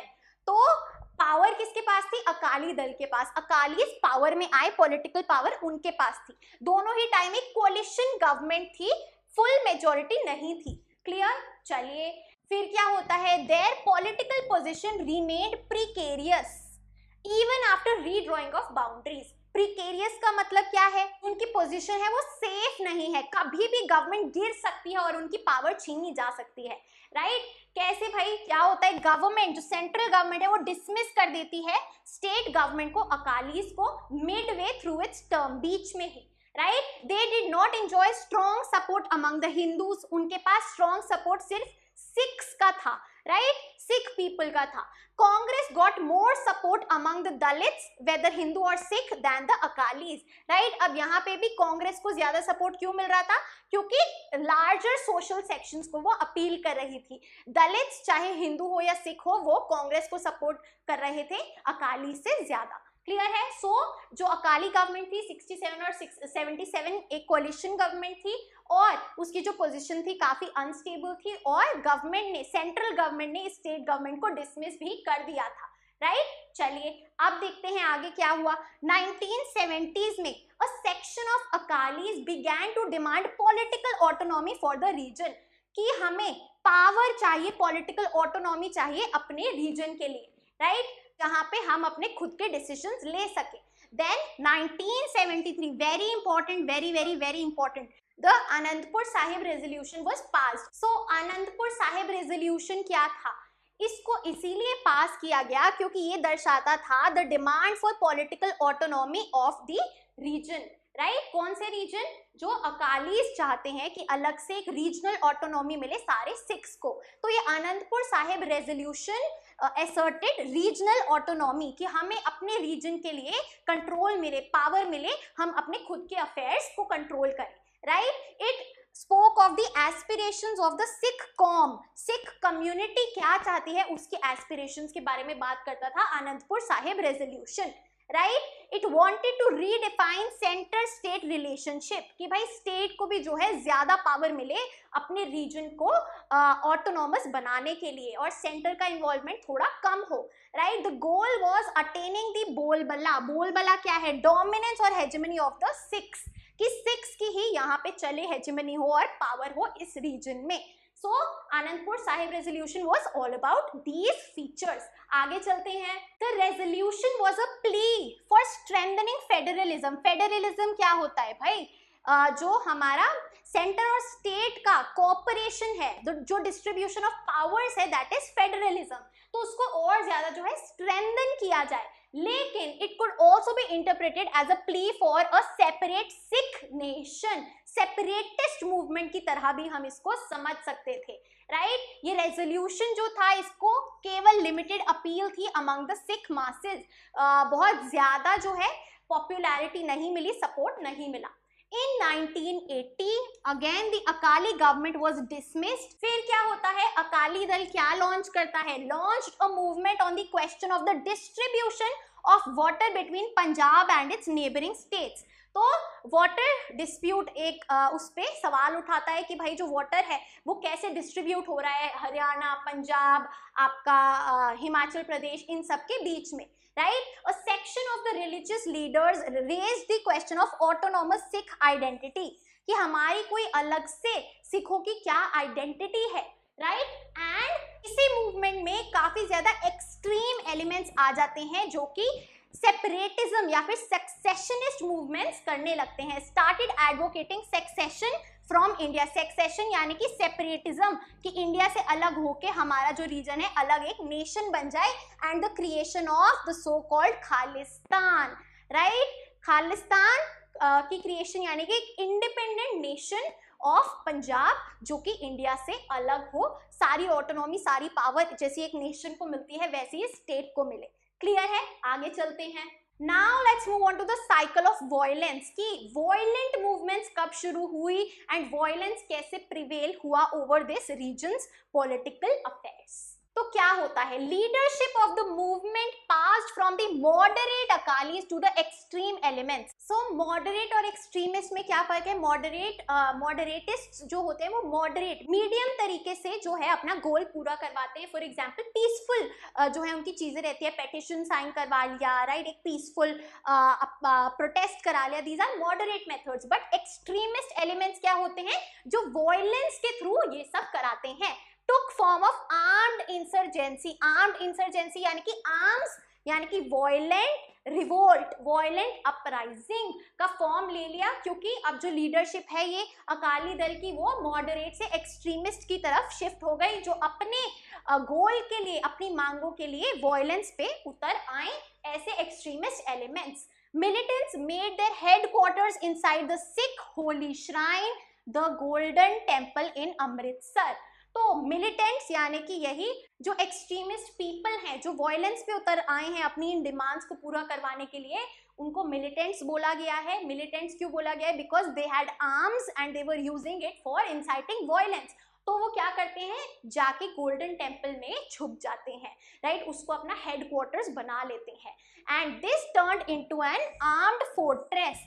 क्या, एक होली श्राइन को एक आर्म्ड फोर्ट्रेस में बदल दिया, एक आर्म्ड फोर्ट में बदल दिया, जहां पे जो है वॉयलेंस होगा, राइट। जून 1984 में, very important, in June 1984 government of India carried out the operation Blue star. ये ऑपरेशन ब्लू स्टार क्या है, बहुत इंपॉर्टेंट। अब गवर्नमेंट ऑफ इंडिया क्या करेगी, ऑब्वियसली इन मिलिटेंट्स को भगाएगी, right. So Operation Blue Star क्या है, कोड नेम है for army action in the Golden Temple. Indian army का जो एक्शन हुआ in response to these militants inside the Golden Temple, इसको ऑपरेशन ब्लू स्टार बोला जाता है। This successfully flushed out the militants. Indian army ने militants को भगा दिया गोल्डन टेम्पल से, but it also damaged the historic temple and deeply hurt the sentiments of the Sikhs। तो सिख लोगों की सेंटिमेंट्स हर्ट हो गए और बहुत ज्यादा जो तबाही है इधर हमारी होली श्राइन में हुई, इसी वजह से काफी ज्यादा एक बैकलैश भी मिला इंडियन आर्मी को for this step. Clear, Indian army क्या, Indian government, right? So this was seen as the military operation as an attack on the Sikh faith। Sikh की फेथ पे जो है अटैक किया गया है, इसको ऐसा देखा गया। एंड इससे क्या हुआ, फर्दर जो शय है मिलिटेंट और एक्सट्रीमिस्ट ग्रुप्स को मिल गई और ज्यादा तबाही वॉयलेंस में से अपने जो गोल्स हैं उसको अचीव कराने के लिए। आगे चलते हैं। So on 31 October 1984 Prime Minister Indira Gandhi was assassinated outside her residence by her bodyguards who were Sikh। So in response to probably this hurt which was faced by the Sikh people, इसी वजह से जो Sikh bodyguard हैं इंदिरा गांधी के, उन्होंने उनका assassination कर दिया, who wanted to take revenge for Operation Blue Star। Violence broke out against the Sikh community in Delhi and in many parts of northern India। काफी सारी मूवीज भी बनी हैं इस वॉयलेंट अपराइजिंग को दिखाते हुए कि कैसे सिख्स को टारगेट किया गया था, और बहुत ज्यादा जो है एक गूज़बम्स आ रहे हैं मुझे बोलते हुए भी, बहुत ज्यादा ही वॉयलेंस का माहौल पूरे नॉर्थ इंडिया में छा गया था, राइट। सो इसी के चलते in response to Indira Gandhi assassination एक वॉयलेंट अपराइजिंग हो गई नॉर्थ इंडिया में against the Sikh community, against the Sikh कॉम, which continued for almost a week, right, एक हफ्ते तक जो कि चली। 2000 Sikhs were killed in the national capital, यानी कि दिल्ली में there were 2000 Sikh deaths। Hundreds of Sikhs were killed in other parts of the country, especially in places like Kanpur, Bokaro and Chas, right? Sikh families lost their male members and thus suffered great emotional and heavy financial loss। Emotional loss के साथ साथ financial loss तो कोई भी war या कोई भी uprising लाती ही लाती है, right? Government took a long time in restoring normalcy। Normal situation, normal हालातों को लाने में भी काफी टाइम लगा। Perpetrators of this violence were not effectively punished, और ज्यादा कोई खास पनिशमेंट हम दे नहीं पाए जिन्होंने भी इस सिचुएशन का फायदा उठा के वॉयलेंस फैलाया उनको। लेकिन 20 साल बाद 2005 में जब मनमोहन सिंह प्राइम मिनिस्टर बने तो उन्होंने बहुत ज्यादा ग्रीफ और जो सैडनेस है वो एक्सप्रेस करी फॉर दिस इंसिडेंट। राइट आगे चलते हैं. Right here we have this 2005 में 20 years later speaking in the parliament, Prime Minister Manmohan Singh expressed regret over these killings and apologized to the nation for the anti-Sikh violence. Right चलिए आगे चलते हैं. अब चलते हैं रोड टू पीस पे कि कैसे पीस एस्टैब्लिश हुआ. Right, what all was done for the establishing of normal relations. So 1984 के इलेक्शंस होते हैं. New prime minister Rajiv Gandhi बनते हैं. He initiated a dialogue with moderate Akali leaders. वो एक डायलॉग यानी कि बातचीत करते हैं with the moderate Akali leaders. Moderate Akali leaders जो कि वायलेंस में बिलीव नहीं करते. राइट इसी को क्या बोला जाता है, the Rajiv Gandhi Longowal accord. Right so कब होता है ये, जुलाई 1985. वेरी इंपॉर्टेंट, मार्क कर लीजिए. राजीव गांधी लोंगोवाल अकॉर्ड होता है जिसको क्या बोलते हैं, पंजाब अकॉर्ड. अकॉर्ड यानी कि एक अग्रीमेंट. राइट ये किसके बीच में होता है, राजीव गांधी के बीच में एंड हरचंद सिंह लोंगोवाल के बीच में. राइट हरचंद सिंह लोंगोवाल के बीच में और राजीव गांधी के बीच में पंजाब अकॉर्ड होता है जिसको क्या बोलते हैं, Rajiv Gandhi Longowal accord. Right it was a step towards bringing normalcy to Punjab, की वापस से जो नॉर्मल सिचुएशन है वो एस्टैब्लिश हो पाए. Right why Harchand Singh Longowal, because he was the then president of Akali Dal. Right अच्छा जी, so this was a step towards bringing normalcy in Punjab, की वापस से नॉर्मल सिचुएशन जो है वो हम ला पाए. तो क्या क्या डिसाइड हुआ इस अकॉर्ड के अंदर. सबसे पहली चीज कि Chandigarh would be transferred to Punjab. Number 2, a tribunal would be set up to decide the sharing of Ravi Beas river water among Punjab, Haryana and Rajasthan. Right in 3 states के बीच में जो वाटर डिस्प्यूट था उसको सॉल्व किया गया कि भाई एक ट्रिब्यूनल सेटअप करेंगे जो कि डिसाइड करेगा कि वाटर डिस्ट्रीब्यूशन शेयरिंग कैसे होगा.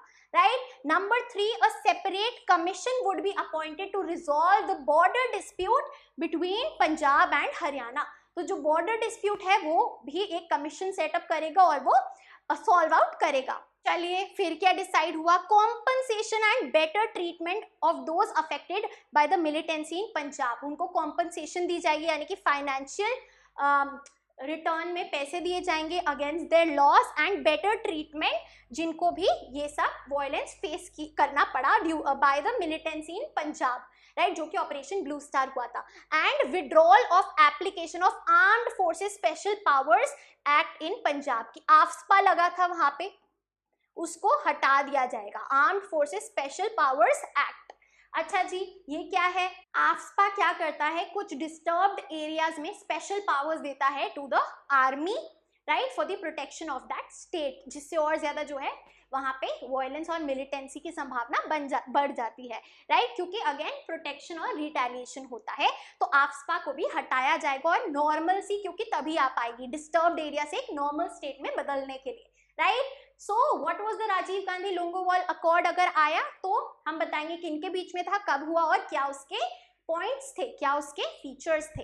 Right what all was decided. आगे चलते हैं. अब ऑब्वियस सी बात है जितना इजी बोलने में होता है कि पीस प्रिवेल होगा बहुत जल्द, उतना जल्दी इंप्लीमेंट नहीं होता. Peace did not come easily और इमीडिएटली, बहुत आसानी से या फिर तभी के तभी पीस नहीं आ गया. Right cycle of violence continued for nearly a decade, यानी कि 10 सालों तक जो है वायलेंस हुआ. Fragmentation of the Akali Dal, यानी कि अकाली दल में भी स्प्लिट आया. Militancy and counter insurgency violence led to excesses by the police and violations of human rights. भाई मिलिटेंसी हो रही है वहां पे, जो भी वायलेंस हो रहा है by the militants and counter insurgency यानी कि उनको रोकने के लिए जो मिलिट्री एक्शन हो रहा है, इस सब के बीच में भाई बहुत ज्यादा एक्सेसेस यानी कि फायदा उठाया गया, करप्शन हुआ और ज्यादा वी कैन से हरासमेंट हुई, असॉल्ट्स हुई by the police and violation of human rights. Clear है. राइट आगे देखते हैं. Central government had to impose president's rule. इसी के कारण सेंट्रल गवर्नमेंट को प्रेसिडेंट्स रूल इंपोज करना पड़ा and normal electoral and political process was suspended. उसको सस्पेंड कर दिया गया. राइट बिकॉज वायलेंस जो है वो कंटिन्यू हो रहा था. सो 1992 में जब इलेक्शंस होते हैं पंजाब में, केवल 24% इलेक्टर्स आते हैं वोट करने. सो बहुत कम वोटर्स की संख्या होती है for the electoral votes of 1992. for the elections of 1992 in Punjab. Middle of 1990s peace returned to Punjab. So 1990s के बीच में around 1995 हम कह सकते हैं कि धीरे धीरे peace आने लगा. 1997 में first normal elections in the state in the post militancy era. Finally 1997 में जो elections होते हैं उसमें नॉर्मल जो इलेक्शंस पहले हुआ करते थे वैसा कुछ देखने को मिलता है.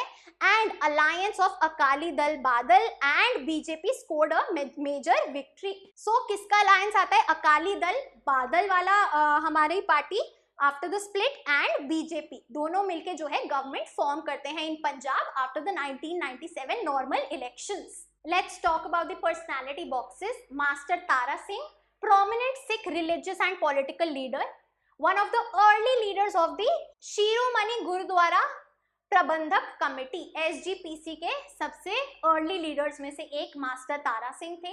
Leader of the Akali movement, supporter of the freedom movement but opposed to Congress policy of negotiating only with the Muslims. यानी कि वो इंडियन फ्रीडम स्ट्रगल को तो सपोर्ट करते थे लेकिन उसके बाद जब पार्टीशन हुआ तो कांग्रेस ने केवल जो मुस्लिम मेजॉरिटी स्टेट्स हैं उनके साथ नेगोशिएट किया on the autonomy, on the powers, और जो है हिंदू रीजन्स जो थे उनके साथ नहीं किया, तो ये उन्हें गलत लगा. After independence he was the senior most advocate of formation of separate Punjab state. Advocate यानी कि सपोर्टर, सबसे सीनियर यही थे जो सपोर्ट करते थे कि अलग से जो है पंजाब स्टेट को सेपरेट कंट्री बनना चाहिए और ऑटोनॉमी चाहिए, इंडिया से सेपरेट होना है, अलग होना है.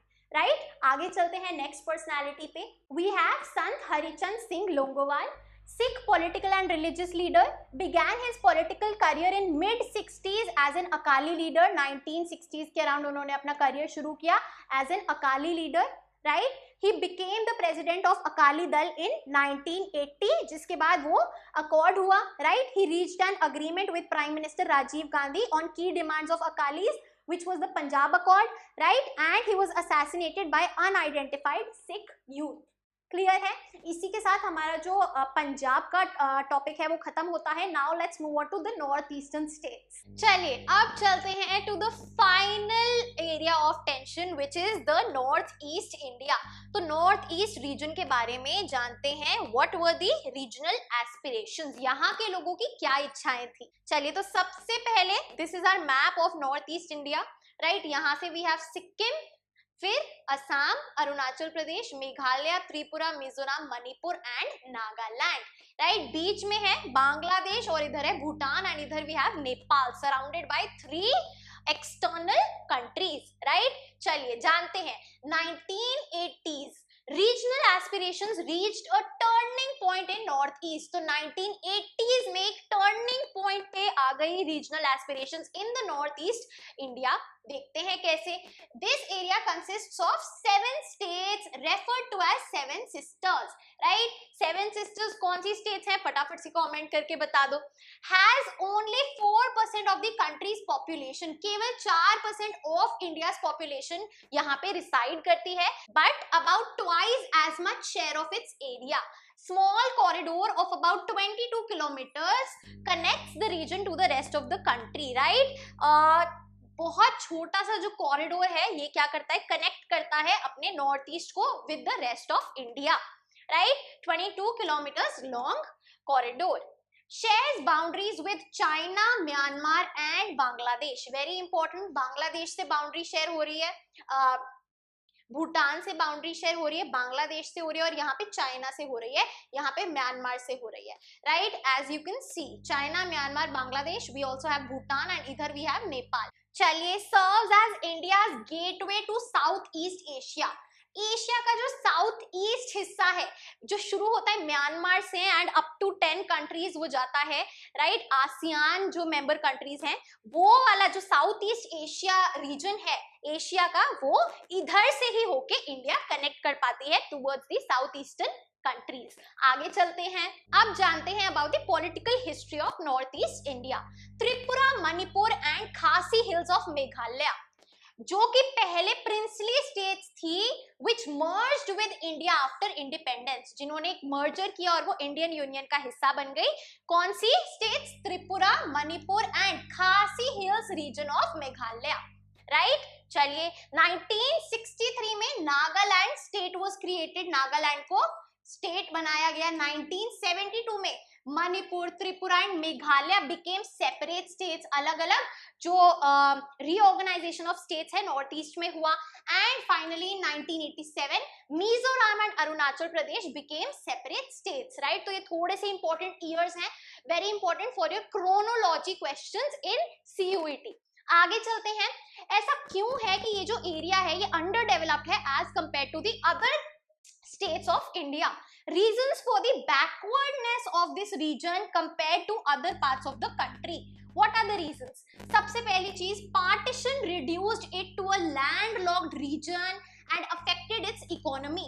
चारों तरफ से दूसरी कंट्री से घिरा हुआ है, right. So there is no direct contact with the sea, तो लैंडलॉक्ड रीजन है एंड इसी वजह से इकोनॉमी जो है यहाँ पे कम एक्टिव है। सफर्ड निग्लेक्ट इन डेवलपमेंटल टर्म्स, उतनी ज्यादा इंपॉर्टेंस नहीं मिली डेवलपमेंट में जितनी और स्टेट्स को मिली, जितनी नदर्न रीजन को मिली, right. Third, politics remained insulated, insulated again, सिर्फ इसी एरिया तक स्थित रही यहाँ की politics. And number 4, underwent major demographic changes due to influx of migrants. Demographic changes यानी कि पॉपुलेशन से रिलेटेड काफी चेंजेस यहाँ पे आए। कैसे? जैसे कि 1971 में जब बांग्लादेश की वॉर हुई, राइट, इंडिया और पाकिस्तान वॉर हुई for the independence of east Pakistan which is now known as Bangladesh. तो उस टाइम भी रेफ्यूजी प्रॉब्लम, वहां के जो बंगाली पीपल थे वो बचने के लिए इंडिया में रेफ्यूज सीख किया, माइग्रेट होके आ गए, राइट। तो इसीलिए यहाँ पे माइग्रेशन, यहाँ पे माइग्रेंट्स का जो इनफ्लक्स है, जो इनकमिंग है, वो भी एक डेमोग्राफिक प्रॉब्लम है। आगे चलते हैं।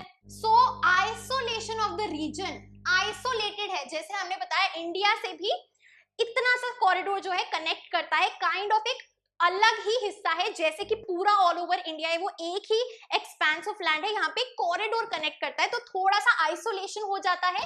And complex social character, complex nature है यहाँ पे सोसाइटी का, राइट, सोशल बैकग्राउंड्स का, जो कि यहाँ के रेजिडेंट्स हैं। This resulted in the complicated set of demands from different states of North East. इसी की वजह से जो इच्छाएं हैं, जो रीजनल एस्पिरेशंस है यहाँ के लोगों की, वो भी अलग है, कॉम्प्लिकेटेड है, डिफरेंट है due to their social nature. आगे चलते हैं। वास्ट इंटरनेशनल बॉर्डर है, जी हाँ, जैसे हमने देखा it is surrounded by neighbouring countries.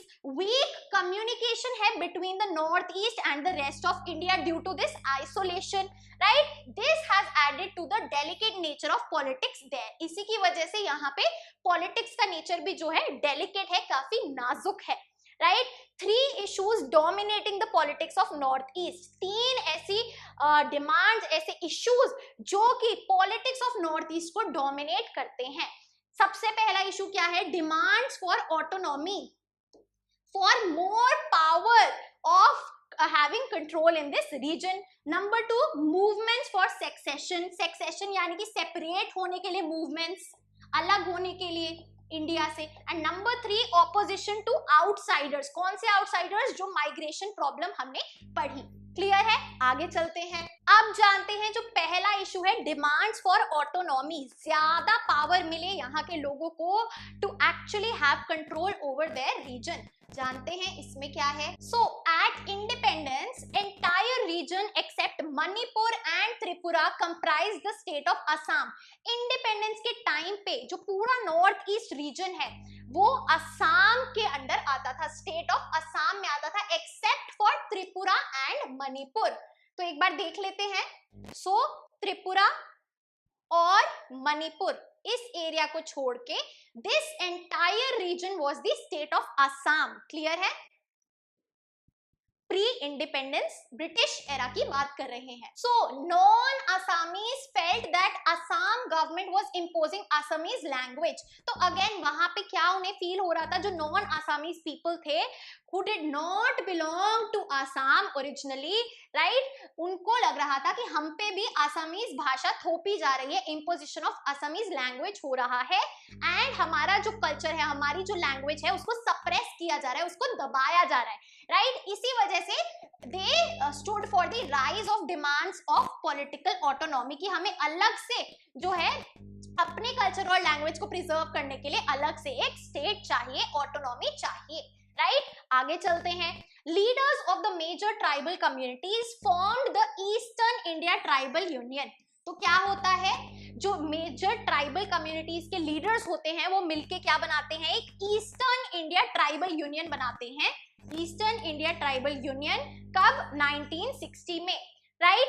जो कि बाद में ट्रांसफॉर्म हो जाता है into all party hill leaders conference. All party hill leaders conference, right? जिनकी डिमांड क्या होती है, they demanded a tribal state to be carved out of Assam, की अलग से भाई हमारी ट्राइबल कम्युनिटीज के लिए आप एक ट्राइबल स्टेट अलग से निकाले आउट ऑफ असम, राइट? चलिए आगे देखते हैं. At different points of time, Meghalaya, Mizoram and Arunachal Pradesh carved out of Assam. तो अलग अलग टाइम पे, जैसे हमने ईयर्स इनिशियली पढ़े, तो ये तीनों स्टेट्स जो हैं एक एक करके कार्व आउट होती हैं एंड त्रिपुरा और मणिपुर को स्टेट्स में अपग्रेड कर दिया जाता है फ्रॉम यूनियन टेरिटरीज. पहले यूनियन टेरिटरीज थी, फिर उनको स्टेट्स में अपग्रेड कर दिया जाता है. किसको, त्रिपुरा एंड मणिपुर, जो कि असम का पार्ट नहीं होते, राइट? चलिए आगे देखते हैं. Therefore, reorganization of the North East was completed by 1972. 1972 तक जो नॉर्थ ईस्टर्न इंडिया है उधर की स्टेट रीऑर्गेनाइजेशन कंप्लीट हो जाती है. आगे चलते हैं. In Assam, communities like the Bodos, Karbis and Dimasas wanted separate states. अब भाई असम स्टेट में भी जो कम्युनिटीज हैं अलग अलग, बोडोस, कर्बीज, दिमासास, इन सबको क्या चाहिए, सेपरेट स्टेट की डिमांड है, राइट? अब उन्होंने इस डिमांड के लिए क्या क्या किया, कैसे काम किया, मोबिलाइजिंग पब्लिक ओपिनियन. भाई पब्लिक ओपिनियन एकत्रित किया, लोगों को अवेयर किया कि हमारी डिमांड है और क्या आप हमें सपोर्ट कर रहे हैं या नहीं. पॉपुलर मूवमेंट्स करी, राइट? प्रोटेस्ट करे, इंसर्जेंसी करी. इंसर्जेंसी यानी कि रिवोल्ट, राइट? अपराइजिंग करी. Fine, but it was not possible to go on making smaller and yet smaller states. कितनी small states, कितने टुकड़े करें हम, उतना ज्यादा एडमिनिस्ट्रेशन में प्रॉब्लम आएगा. Other provisions of our federal setup were used. So federalism के अंडर और क्या इनके लिए हमने अच्छा किया, Karbis and Dimasas have been granted autonomy under district councils. Bodos were recently granted autonomous councils. So further, by them remaining as a part of the Assam state, और थोड़ी सी autonomy दी गई. आगे चलते हैं. अब चलते हैं second issue पे, which is secessionist movements, यानी कि separatist movements. Assam north east regions को अपनी स्टेट को इंडिया से अलग करने की डिमांड करना, राइट? चलिए, सो सेक्सेशनिस्ट मूवमेंट्स यानी कि separatist movements were harder to respond to as compare to demands for autonomy. भाई ऑटोनॉमी कुछ हद तक की अलाउंस तो देना बनता है और आसान है, लेकिन पूरा इंडिया से हटा देना ये थोड़ा मुश्किल है. Obviously country's leadership faced this problem in 2 states in northeast. कौन सी 2 states में secessionist movements हुई, right? देखते हैं. सबसे पहले the Mizo Hills area. Mizo Hills area, an autonomous district within Assam after independence, जो कि असम का एक डिस्ट्रिक्ट है, Mizo Hills area, right?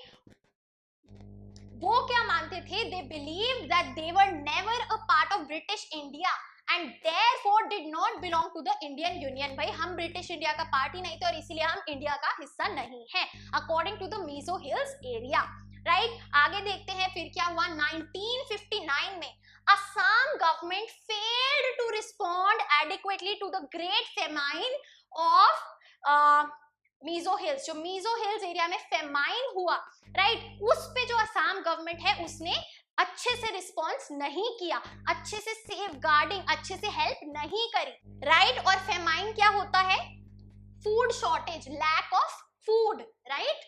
Food की कमी. आगे चलते हैं. इसकी वजह से द लैक ऑफ रिस्पॉन्स और the poor response of Assam government towards the famine that occurred in Mizo hills area, इस वजह से ये जो मूवमेंट है सेपरेटिज्म की ये और ज्यादा पॉपुलर हो गई और लोग और ज्यादा डिमांड करने लगे, राइट? क्लियर है? फिर क्या होता है, Mizo national front, MNF. National Front was formed under the leadership of Lal Denga. MNF बनाया जाता है under the leadership of Lal Denga. आगे चलते हैं, पहले 1959 की बात करी, अब आते हैं 1966. The MNF started an armed campaign for independence. Armed campaign यानी कि जिसमें violence हो, right? Armed uprising हो, violent methods use किए जाएं, right? Started a 2-decade-long battle between Mizo insurgents and the Indian Army, right? तो फिर शुरू होती है 20 साल लंबी ये battle between the Mizo insurgents, यानी कि between people who are demanding independence, right? Mizo insurgents जो ये violent campaigns कर रहे हैं and the Indian Army. अच्छा जी, देखते हैं MNF फिर क्या करता है. Fought a guerrilla war. So guerrilla warfare क्या है कि आपस में वहां के जो लोग एक स्मॉल ग्रुप क्रिएट करते हैं, राइट, और जो प्रोफेशनल आर्मी है, जो प्रोफेशनल मिलिट्री है, उसको भगाने के लिए अलग अलग टैक्टिक्स अपनाते हैं, अलग अलग तरीके अपनाते हैं, जैसे हिट एंड रन, रेड और ऐसी ऐसी स्ट्रैटेजीज का इस्तेमाल करना, जो कि एक अनऑर्गेनाइज्ड ग्रुप ऑफ पीपल जो कि इसमें प्रोफेशनल नहीं है वॉर में, right, that is known as guerrilla warfare. तंग कर देना दूसरों को बैक ऑफ करने के लिए, राइट. एकदम आमने सामने वॉर नहीं करना, क्योंकि भाई जो प्रोफेशनल मिलिट्री आर्मी है उसके पास तो टेक्नोलॉजी है, वेपन्स है, राइट, लेकिन आम लोगों के पास नहीं है, तो ऐसे पीछे से साबोटाज कर देना, ऐसी टैक्टिक्स अपनाना, that is guerrilla warfare. Second चीज MNF क्या करती है, got support from Pakistani government, right. अब पाकिस्तानी गवर्नमेंट सपोर्ट करती है ताकि अगेन ये जो हिस्सा है इंडिया से इंडिपेंडेंट हो जाए. And number 3, secured shelter in the east Pakistan. East Pakistan is today's Bangladesh, right. Fine, आगे देखते हैं. Indian security forces countered it with a series of repressive measures. अब इंडिया कैसे रिटेलिएट करेगा इन एक्शंस को लेके, राइट. भाई एक तो आप गुरिल्ला वॉरफेयर कर रहे हैं, दूसरा पाकिस्तान आपको सपोर्ट कर रहा है, और तीसरी चीज आप पाकिस्तान में जाके शेल्टर ले रहे हैं, तो एक काइंड ऑफ क्या है, एक सिविल वॉर है, टेररिज्म है, right. Even air force was used, तो काफी रिप्रेसिव मेजर लेते हैं, अटैक करते हैं Indian military forces including the air force, and common people were the victims. Obviously अब ऐसी सिचुएशन में वन कैन नॉट आइडेंटिफाई कि भाई who is an insurgent or who is a common people, right. These measures caused more anger. इसी वजह से north east में और एंगर और एलियनेशन उन्होंने फील किया अमंग द पीपल कि अपने ही देश के लोगों को आप अटैक कर रहे हैं, राइट. एंगर यानी कि गुस्सा, और एलियनेशन यानी कि आइसोलेटेड फील करना, अलग फील करना, राइट. ठीक है. At the end of the 2 decades of insurgency everyone was a loser. भाई कोई नहीं जीता. This is where maturity of the political leadership at both ends made a difference, right. At the end 20 सालों से ये जो सेपरेटिस्ट मूवमेंट है, separatism की भावना है, right, even after going through a war, किसी का अंत तो भला नहीं होता वॉर से. That is what is explained. आगे चलते हैं. Lal Denga came back from exile in Pakistan and started negotiations. भाई ईस्ट पाकिस्तान में जब उन्होंने शेल्टर सीक किया, उसके बाद वापस आते हैं इंडिया में और नेगोशिएशन यानी कि डिस्कशन शुरू करते हैं विद द इंडियन गवर्नमेंट, ताकि एक पीसफुल जो है हम पीसफुल डिसीजन पे आ सके. Then in 1986 a peace agreement was signed between Rajiv Gandhi and Lal Denga, the leader of the Mizo National Front. कब, बहुत इंपॉर्टेंट है, 1986 में एक पीस अग्रीमेंट साइन होता है between Rajiv Gandhi and Lal Denga, right. आगे चलते हैं. Mizoram was granted full fledged statehood with special powers, right. इसके बाद क्या होता है, मिजोरम को स्टेटहुड मिल जाता है विद स्पेशल पावर्स, राइट. जो कि पहले क्या था, मिजो हिल एरिया था, अ पार्ट ऑफ असम, उसको अब जो है एक स्टेटहुड मिल जाती है, एंड फाइनली मिजोरम को पॉलिटिकल ऑटोनॉमी मिलती है, सेकेंड चीज क्या होती है, Laldenga took over as the chief minister of Mizoram and thirdly MNF agreed to give up secessionist struggle, यानी कि सेपरेटिज्म का जो स्ट्रगल था, जो ये लड़ाई थी, वो गिव अप कर देते हैं आफ्टर द सक्सेसफुल एस्टैब्लिशमेंट और introduction of Mizoram as a state, right. This proved a turning point in the history of Mizoram. Today Mizoram is one of the most peaceful places in the region and has taken big strides in literacy and development. Literacy achieve करने में और development में भी जो है काफी तरक्की कर रही है मिजोरम स्टेट. आगे चलते हैं. अब जो दूसरी स्टेट है जहां पे सेसेशनिस्ट यानी कि सेपरेटिस्ट मूवमेंट हुई, that is the story of Nagaland. Started much earlier and has not yet had such a happy ending. बहुत पहले शुरू हुई एंड काइंड ऑफ अभी तक जो है अनसेटिस्फैक्शन वहां पे है, डिससैटिस्फैक्शन वहां पे है, राइट. ईयर था 1951. अ section of the Nagas declared independence from India. Nagas is a tribe, right. तो एक हिस्सा नागा पॉपुलेशन का क्या करता है, इंडिया से अलग होने का डिक्लेयर कर देता है 1951, right. Led by Angami Zafu Fizove, right? Angami Zafu Fizove is the leader of this section who declares independence from India.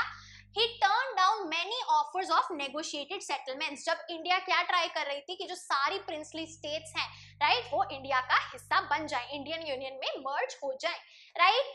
फिर क्या होता है, Naga National council launched N armed struggle for sovereignty of Nagas. तो Naga National council क्या करता है, again एक violent uprising, एक आर्म्ड स्ट्रगल लॉन्च करता है ताकि जो नागा लोग हैं उनको सोवरेनिटी मिले. What is sovereignty? Self governance की पावर, कि कोई भी तीसरा तिगाड़ा आके हम पे रूल ना करे, हम अपना जो गवर्नेंस है वो खुद करें, right.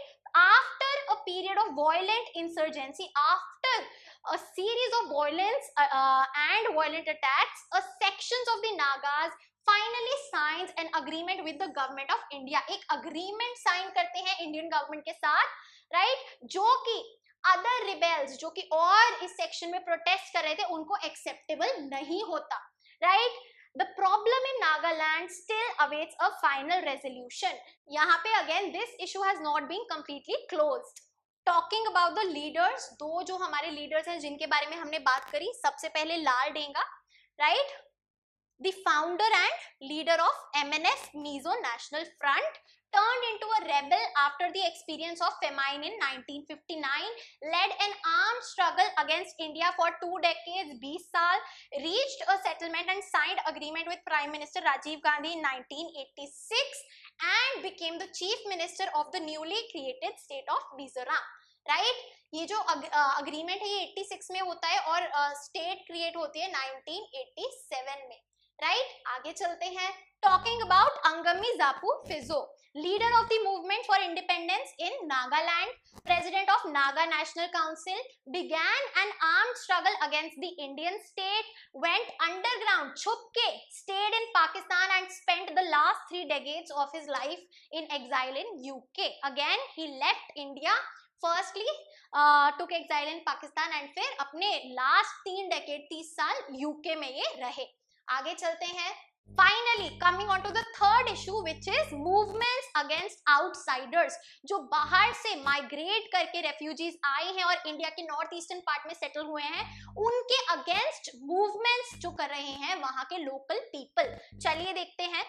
So, large scale migration into northeast pitted the local communities against people who were seen as outsiders or migrants. Right. तो अब वहां के जो लोकल कम्युनिटीज हैं जो सालों से सदियों से यहीं रहती आई हैं, उनके एरिया में जो है आउटसाइडर्स, माइग्रेंट्स आके सेटल हो रहे हैं और वो भी भारी तादाद में. तो जो लोकल पॉपुलेशन है वो कम होती जा रही है, right. So this was seen as encroachers on scarce resources like land. एक तो वैसे ही क्योंकि लैंड रिसोर्सेज कम है, स्कार्स यानी कि लेस रिसोर्सेज, कमी है जहां पे रिसोर्सेज की, उस पे भी जो है भाई अब डिस्ट्रीब्यूशन और ज्यादा लोगों में बट रहा है. Potential competitors to employment opportunities and political power. और किस चीज में कंपटीशन बढ़ रहा है भाई? एम्प्लॉयमेंट अपॉर्चुनिटीज कम हो रही है for the local people as well as political power, right, representation in the political system.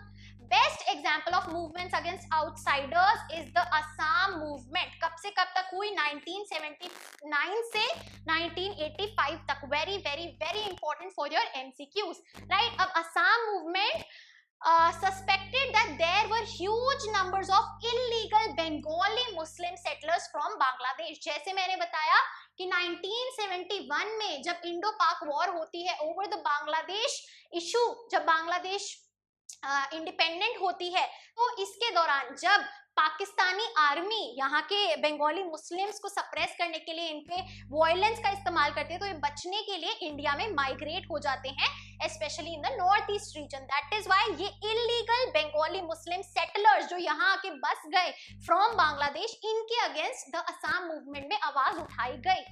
Assamese felt that they would reduce the indigenous Assamese into a minority। भाई जो indigenous Assamese हैं, जो यहाँ के traditional local people हैं, जो सदियों से यहाँ रहते आए हैं, वो अल्टीमेटली यहाँ पे माइनॉरिटी बन जाएंगे और सप्रेस हो जाएंगे। और क्या है भाई, जो नेचुरल रिसोर्सेज हैं वो भी जो है ड्रेन आउट हो रहे हैं without any use to the local people, right. जो यहाँ के इंडिजिनस लोग हैं उनको फायदा नहीं हो रहा है, बल्कि आउटसाइडर्स को फायदा हो रहा है। एंड वाइड स्प्रेड पॉवर्टी और अनएम्प्लॉयमेंट इन असम और ज्यादा बढ़ रही है, राइट। तो उन्होंने बोला जब तक ये जो आउटसाइडर्स हैं इनको आइडेंटिफाई करके आप डिपोर्ट वापस नहीं भेज दोगे, हमारी जो भाई इंडिजिनस पॉपुलेशन है वो माइनॉरिटी में बदल जाएगी। फिर 1979 में All Assam Students Union ASU led an anti-foreigner movement, right? तो जो हमने असम मूवमेंट पढ़ी उसकी शुरुआत होती है 1979 में, जब ASU All Assam Students Union एक एंटी फॉरेन मूवमेंट चलाता है, शुरू करता है, राइट। आसू क्या है? A students group not affiliated to any party, किसी पॉलिटिकल पार्टी से रिलेटेड नहीं है शुरुआत में, राइट। ये एंटी फॉरेनर मूवमेंट क्या थी? It was against illegal migrations, against domination of Bengalis and other outsiders, against faulty voters registered that included the names of lakhs of immigrants, right। तो political vote भी है जो outsiders को मिल रहा है यहाँ पे, right। They demanded that all outsiders who had entered in the state after 1951 should be sent back। जो भी भाई 1951 के बाद outsiders आए हैं हमारी स्टेट में, उनको वापस भेज दिया जाए। आगे देखिए, सो इस एजिटेशन के बाद कई सारे नोवेल मेथड्स यूज किए जाते हैं। नोवेल यानी कि न्यू तरीके के methods to mobilise all sections of Assamese people. Mobilise यानी कि उनको अवेयर करना और उनको अपने साथ एकजुट करना, उनको उनका सपोर्ट लेना एंड उनको इस रिवोल्ट का हिस्सा बनाना, right. It also involve many tragic and violent incidents leading to loss of property and human lives. Loss of property भी हुआ है और ह्यूमन लाइव्स भी जो है इस अपराइजिंग में गई हैं।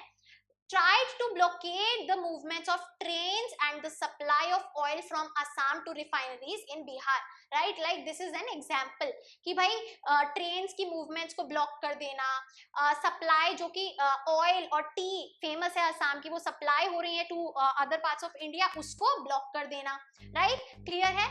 So Rajiv Gandhi led government entered into negotiations with ASU leaders।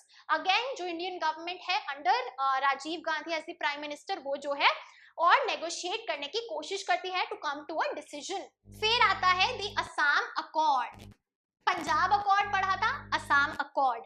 Foreigners who migrated into Assam during and after Bangladesh war and since were to be identified and deported। तो जो demand थी 1951 की, उसको 1971 कर दिया गया, क्योंकि इजी रहेगा आइडेंटिफाई करने में और वापस भेजने में, कि भाई जो भी फॉरेनर्स बांग्लादेश वॉर के दौरान और उसके बाद आए हैं उनको हम आइडेंटिफाई करके वापस भेजेंगे, right। This led to the successful completion of the movement। So ASU and the Assam Gana Sangram Parishad organized themselves as a regional political party। तो ASU किसके साथ मिलके? असम गाना संग्राम परिषद के साथ मिलके एक रीजनल पॉलिटिकल पार्टी बना लेती है, known as असम गाना परिषद, AGP, right। So AGP was a political party made of ASU and AGSP, Assam Gana Sangram Parishad, clear है, which came into power in the year 1985 in Assam, right, 1985 में power में आती है and promised to resolve the foreign national problem and build a golden Assam. ये जो problem है इसको solve करेंगे और एक गोल्डन असम बनाएंगे। However, the Assam Accord did not solve the problem of immigration. कैसे? Because it continues to be a live issue in the politics of Assam. बहुत ज्यादा मुश्किल है आइडेंटिफाई करना, वो भी ईयर के बेसिस पे कि कौन कब आए और वापस उनको भेजना। जितना कहने में आसान है उतना करने में नहीं है। और यही प्रॉब्लम है जो इमिग्रेशन की, माइग्रेंट्स की जो आके सेटल हो रहे हैं, ये फेस हो रही है त्रिपुरा में, as the original inhabitants have been reduced to a minority and outsiders ज्यादा आ गए हैं। और सिमिलरली जो लोकल पॉपुलेशन है मिजोरम और अरुणाचल प्रदेश की, वो चकमा रेफ्यूजीज से अगेन माइनॉरिटी में सप्रेस हो रही है एंड ये रेफ्यूजीज इनको ओवरटेक कर रहे हैं इनटू अ मेजॉरिटी, राइट। आगे चलते हैं। इसी के साथ हमारा personality box about Rajiv Gandhi, prime minister of India between 1984 and 89, son of Indira Gandhi, joined active politics after 1980, reached agreements with militants in Punjab, Mizoram and Students Union of Assam, right, जो कि हमने पढ़ा, राइट, तीनों चीज पढ़ी। pressed for a more open economy and computer technology, this is very important। ये एक actual में जो है पाथ ब्रेकिंग चेंज था under Rajiv Gandhi prime ministership. Liberalisation and आपका computer technology. Sent Indian army contingent on the request of Sri Lankan government to sort out the Sinhala Tamil conflict, also helped in the Sri Lankan conflict, जहां पे तमिल्स और सिन्हाला कम्युनिटीज एंगेज थी in the ethnic war, right, जो कि आप book 1 में पढ़ेंगे। assassinated by suspected LTTE suicide bomber, again book 1 में हम इसे पढ़ेंगे under the contemporary south Asia chapter. आगे चलते हैं, अब जानते हैं अबाउट सिक्किम्स मर्जर, जो कि हमारा बॉक्स है, राइट। चलिए, at the time of independence, independence के समय Sikkim was a protectorate of India. Protectorate यानी कि not a fully sovereign country, जो डिफेंस और फॉरेन रिलेशंस हैं वो इंडिया के अंडर आते थे, यानी कि इंडिया टेक केयर करता था डिफेंस और foreign relations, right. So that is why Sikkim was a protectorate of India. अब पावर ऑफ इंटरनल एडमिनिस्ट्रेशन जो थी, it was with the Chogyal, Sikkim's monarch. Sikkim के मोनार्क के पास इंटरनल एडमिनिस्ट्रेशन, राइट, जो गवर्नेंस है स्टेट की, उसकी जो है पावर थी। He was unable to deal with the democratic aspirations of the people। अब जहां पे मोनार्की है, जहां पे डिक्टेटरशिप है, एनार्की है, राइट, लोग जो है आवाज उठाएंगे, एक रेवोल्यूशन जरूर होगा, देर सवेर होगा जरूर, राइट। तो सिमिलरली डेमोक्रेटिक एस्पिरेशंस है, जो वहां के लोगों की इच्छाएं हैं वो उभर के आती हैं and he was unable to manage. So majority of Sikkim's population is Nepali. Sikkim की मेजर जो पॉपुलेशन है they are Nepali. Chogyal was seen as perpetuating the rule of a small elite from the minority Lepcha Bhutia community, and Chogyal belonged to a minority community known as Lepcha Bhutia community, and वो चाहते थे कि इन्हीं का जो है rule चले on this state, right, चाहे भले ये माइनॉरिटी कम्युनिटी क्यों ना हो। हाउएवर जो majority population that is Nepali, इसीलिए anti Chogyal leaders of both the communities sought and got support from the government of India, right. जो एंटी चोग्याल लीडर्स हैं, जो चाहते हैं कि चोग्याल हट जाए, वो साथ में आते हैं नेपाली और लेप्चा भूटिया कम्युनिटी से, दोनों मिलके इंडियन गवर्नमेंट को रीच आउट करते हैं और हेल्प मांगते हैं। चलिए, फिर 1974 में फर्स्ट डेमोक्रेटिक इलेक्शंस होते हैं सिक्किम लेजिस्लेटिव असेंबली के, जिसमें सिक्किम कांग्रेस जीत जाती है and it stood for greater integration with India, कि सिक्किम को भी इंडिया एज अ होल में और ज्यादा इंटीग्रेट करेंगे। Assembly first sought the status of associate state. Associate state का स्टेटस लाते हैं। What is an associate state, right, which is की जो डोमेस्टिक अफेयर्स हैं उसमें जो सिक्किम गवर्नमेंट है उसका ही रोल रहेगा। हाउएवर जो हमारे डिफेंस और फॉरेन रिलेशंस है उसमें इंडियन गवर्नमेंट का रोल रहेगा। आगे चलते हैं, अप्रैल 1975 में एक रेजोल्यूशन पास होता है asking for full integration with India, right, कि as a proper state in India, Sikkim हो पाए. Hurriedly organized referendum put a stamp of popular approval on the assembly's request. क्या हुआ? बोला जाता है कि एक रेफरेंडम होगा. रेफरेंडम यानी कि direct vote of the people. ठीक है, लोगों से, वहां के लोगों से पूछा जाएगा दैट क्या वो इंडिया का हिस्सा बनना चाहते हैं फुल्ली या नहीं. राइट, तो जल्दबाजी में रेफरेंडम कराया जाता है और एक स्टैंप लगवा दिया जाता है कि हाँ भाई लोग खुश हैं और एक पॉपुलर अप्रूवल है ऑन दी असेंबलीज रिक्वेस्ट, जो गवर्नमेंट है उसकी रिक्वेस्ट पे. इसी वजह से इंडियन पार्लियामेंट जो है एक्सेप्ट कर लेता है इस रिक्वेस्ट को इमीडिएटली एंड सिक्किम बन जाती है the 22nd state of the Indian union. Right, अब प्रॉब्लम क्या है? Chogyal did not accept this merger and his supporters accuse the government of India of foul play and use of force.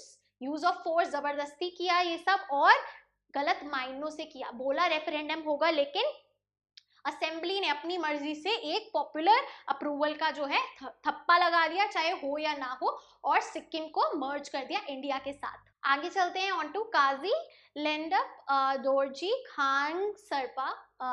Right, sorry for the wrong pronunciation in case. Leader of democratic movement in Sikkim, founder of Sikkim Praja Mandal and later leader of the Sikkim State Congress. ठीक है जी, 1962 में ही founded the Sikkim National Congress. After an electoral victory he led the movement for integration of Sikkim with India, जो अभी हमने सारा पढ़ा. Leader was him. After the integration Sikkim Congress merge with the Indian national Congress. Integration के बाद मर्जर हो जाता है पार्टीज का. Moving on to the last topic which is accommodation and national integration. Important topic है. क्या लेसन्स हमने लर्न किए, क्या सबक हमने सीखे ये सारी रीजनल एस्पिरेशंस की सिचुएशंस को एनालाइज करके. First and the most elementary lesson, most basic lesson क्या है?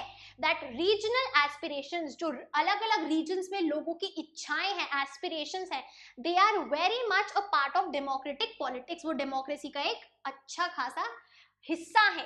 Nation building is an ongoing process और ये चलता ही रहेगा जब तक जो है हर एक इंडिविजुअल की एस्पिरेशन फुलफिल नहीं हो जाती, जो कि नियरली इम्पॉसिबल है. Right, and this is also present in smaller countries. Right, regional aspirations, for example in the United Kingdom there are regional aspirations in Scotland, Wales and Northern Ireland. Spain faces secessionist movement from the Basques and Sri Lanka from the Tamils. तो हर जगह जो है ये होता है. It is very common in diverse countries. Second lesson क्या है, दूसरा सबक क्या है? बेस्ट वे टू रिस्पॉन्ड, अगर कोई भी रीजनल एस्पिरेशन हो उसको रिस्पॉन्ड करने का बेस्ट तरीका क्या है? Is through democratic negotiations rather than through suppression.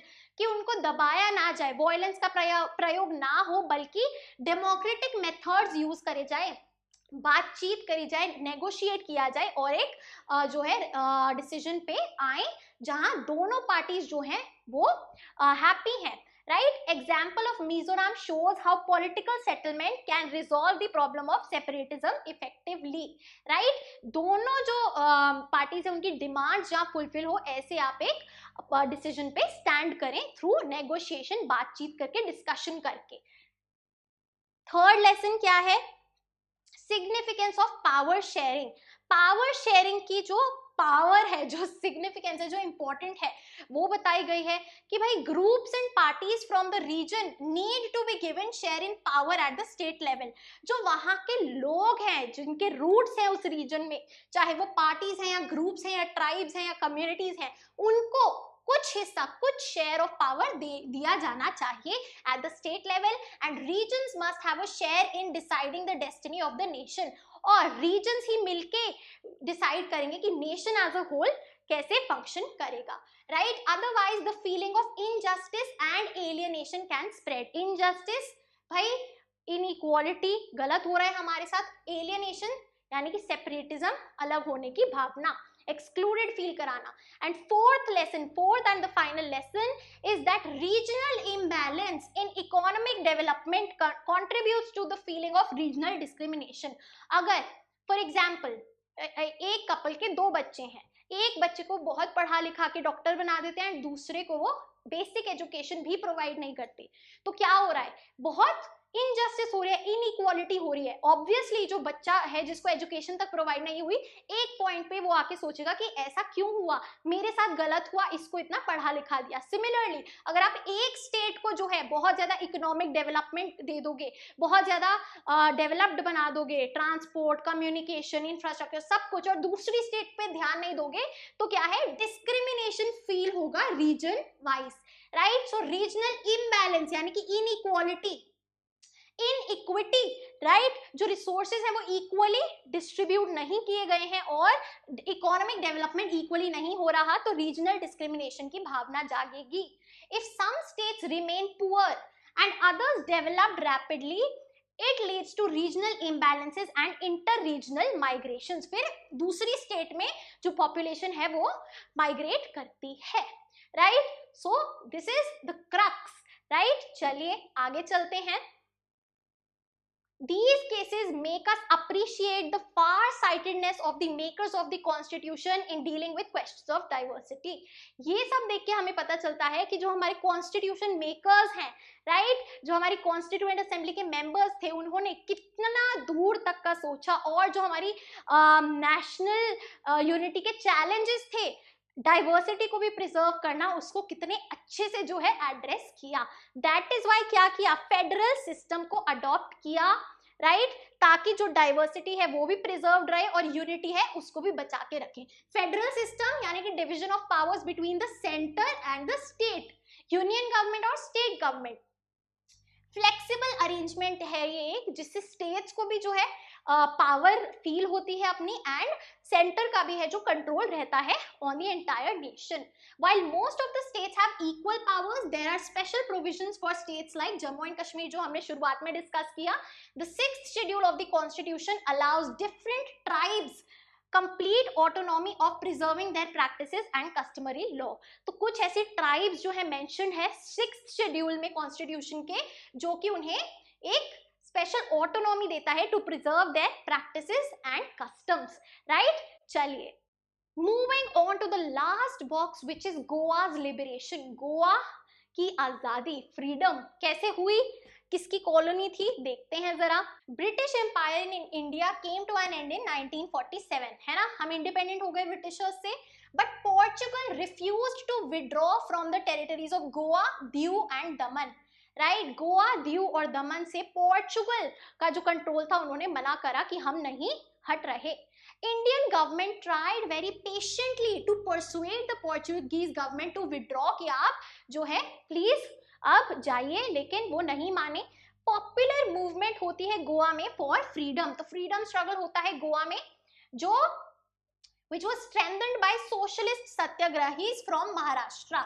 Maharashtra के सोशलिस्ट सत्याग्रही सपोर्ट करते हैं इस मूवमेंट में। एंड प्रॉब्लम क्या थी, the Portuguese suppress the people of Goa, denied them civil rights, basic human rights, civil rights deny करते थे, नहीं देते थे, और and carried out forced religious conversions, उनका रिलीजन जो है वो कन्वर्ट कराते थे। So in December 1961 government of India sent the army, Indian army, which liberated these territories after barely 2 days of action। तो सिविल वॉर होती है और जो है 2 दिन में ही वो गोवा को आजाद कर देती है Indian army by fighting with the Portuguese. Goa, Diu and Daman became union territories, right. चलिए आगे देखते हैं। One section desired that Goa as a Marathi speaking area should merge with Maharashtra. कुछ लोगों का ओपिनियन था कि गोवा क्योंकि मराठी स्पीकिंग पीपल हैं वहां पे, उसको महाराष्ट्र में मर्ज हो जाना चाहिए। However, many Goans, the Goan people, local people were keen to retain a separate Goan identity and culture, particularly the Konkani language। वो अलग से अपने कल्चर और लैंग्वेज को प्रिजर्व करके अलग स्टेट बनना चाहते थे, right. So this section was led by the Maharashtrawadi गोमनाटक Party (MGP), and this was led by the United Goan Party। The more you read, the more you are able to memorize these parties, right? जितनी बार NCERT पढ़ेंगे उतनी ज्यादा बार हमें याद होगा। जनवरी 1967 में central government held a special opinion poll. जो union government है वो एक ओपिनियन पोल रखती है एंड लोगों से पूछती है if they wanted to be part of Maharashtra और remain separate. and majority voted in favor of remaining outside of Maharashtra again to preserve their Goan identity, and इसी के कारण Goa continues to be an union territory. And 1987 में Goa became a state of the Indian Union. Right, Goa is now a state, not a union territory. Right, so 1987 में Goa became a state. Clear है? In which year? 1987. All these years are very crucial for your CUET. Perfect. तो इसी के साथ जो है हमारा chapter आ गया है एंड पे. We have covered each and everything. पूरी NCERT जो है आपकी एक बहुत प्रेजेंटेबल वे में हमने कवर कर ली है. Right? I am glad that you stick till the end. अगर आपने एंड तक वीडियो देखी है, you are serious and you are going to score great marks in your boards. Thank you so much for watching. And बस देखना मत यार, subscribe जरूर करना, बहुत मेहनत लगती है.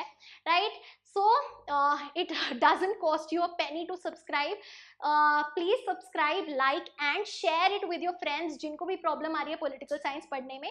So guys, that is it for our today's video. I hope you liked it, and if you did, please like, share and subscribe to the channel. You are at Humanities. Happy learning. I'll see you in the next video.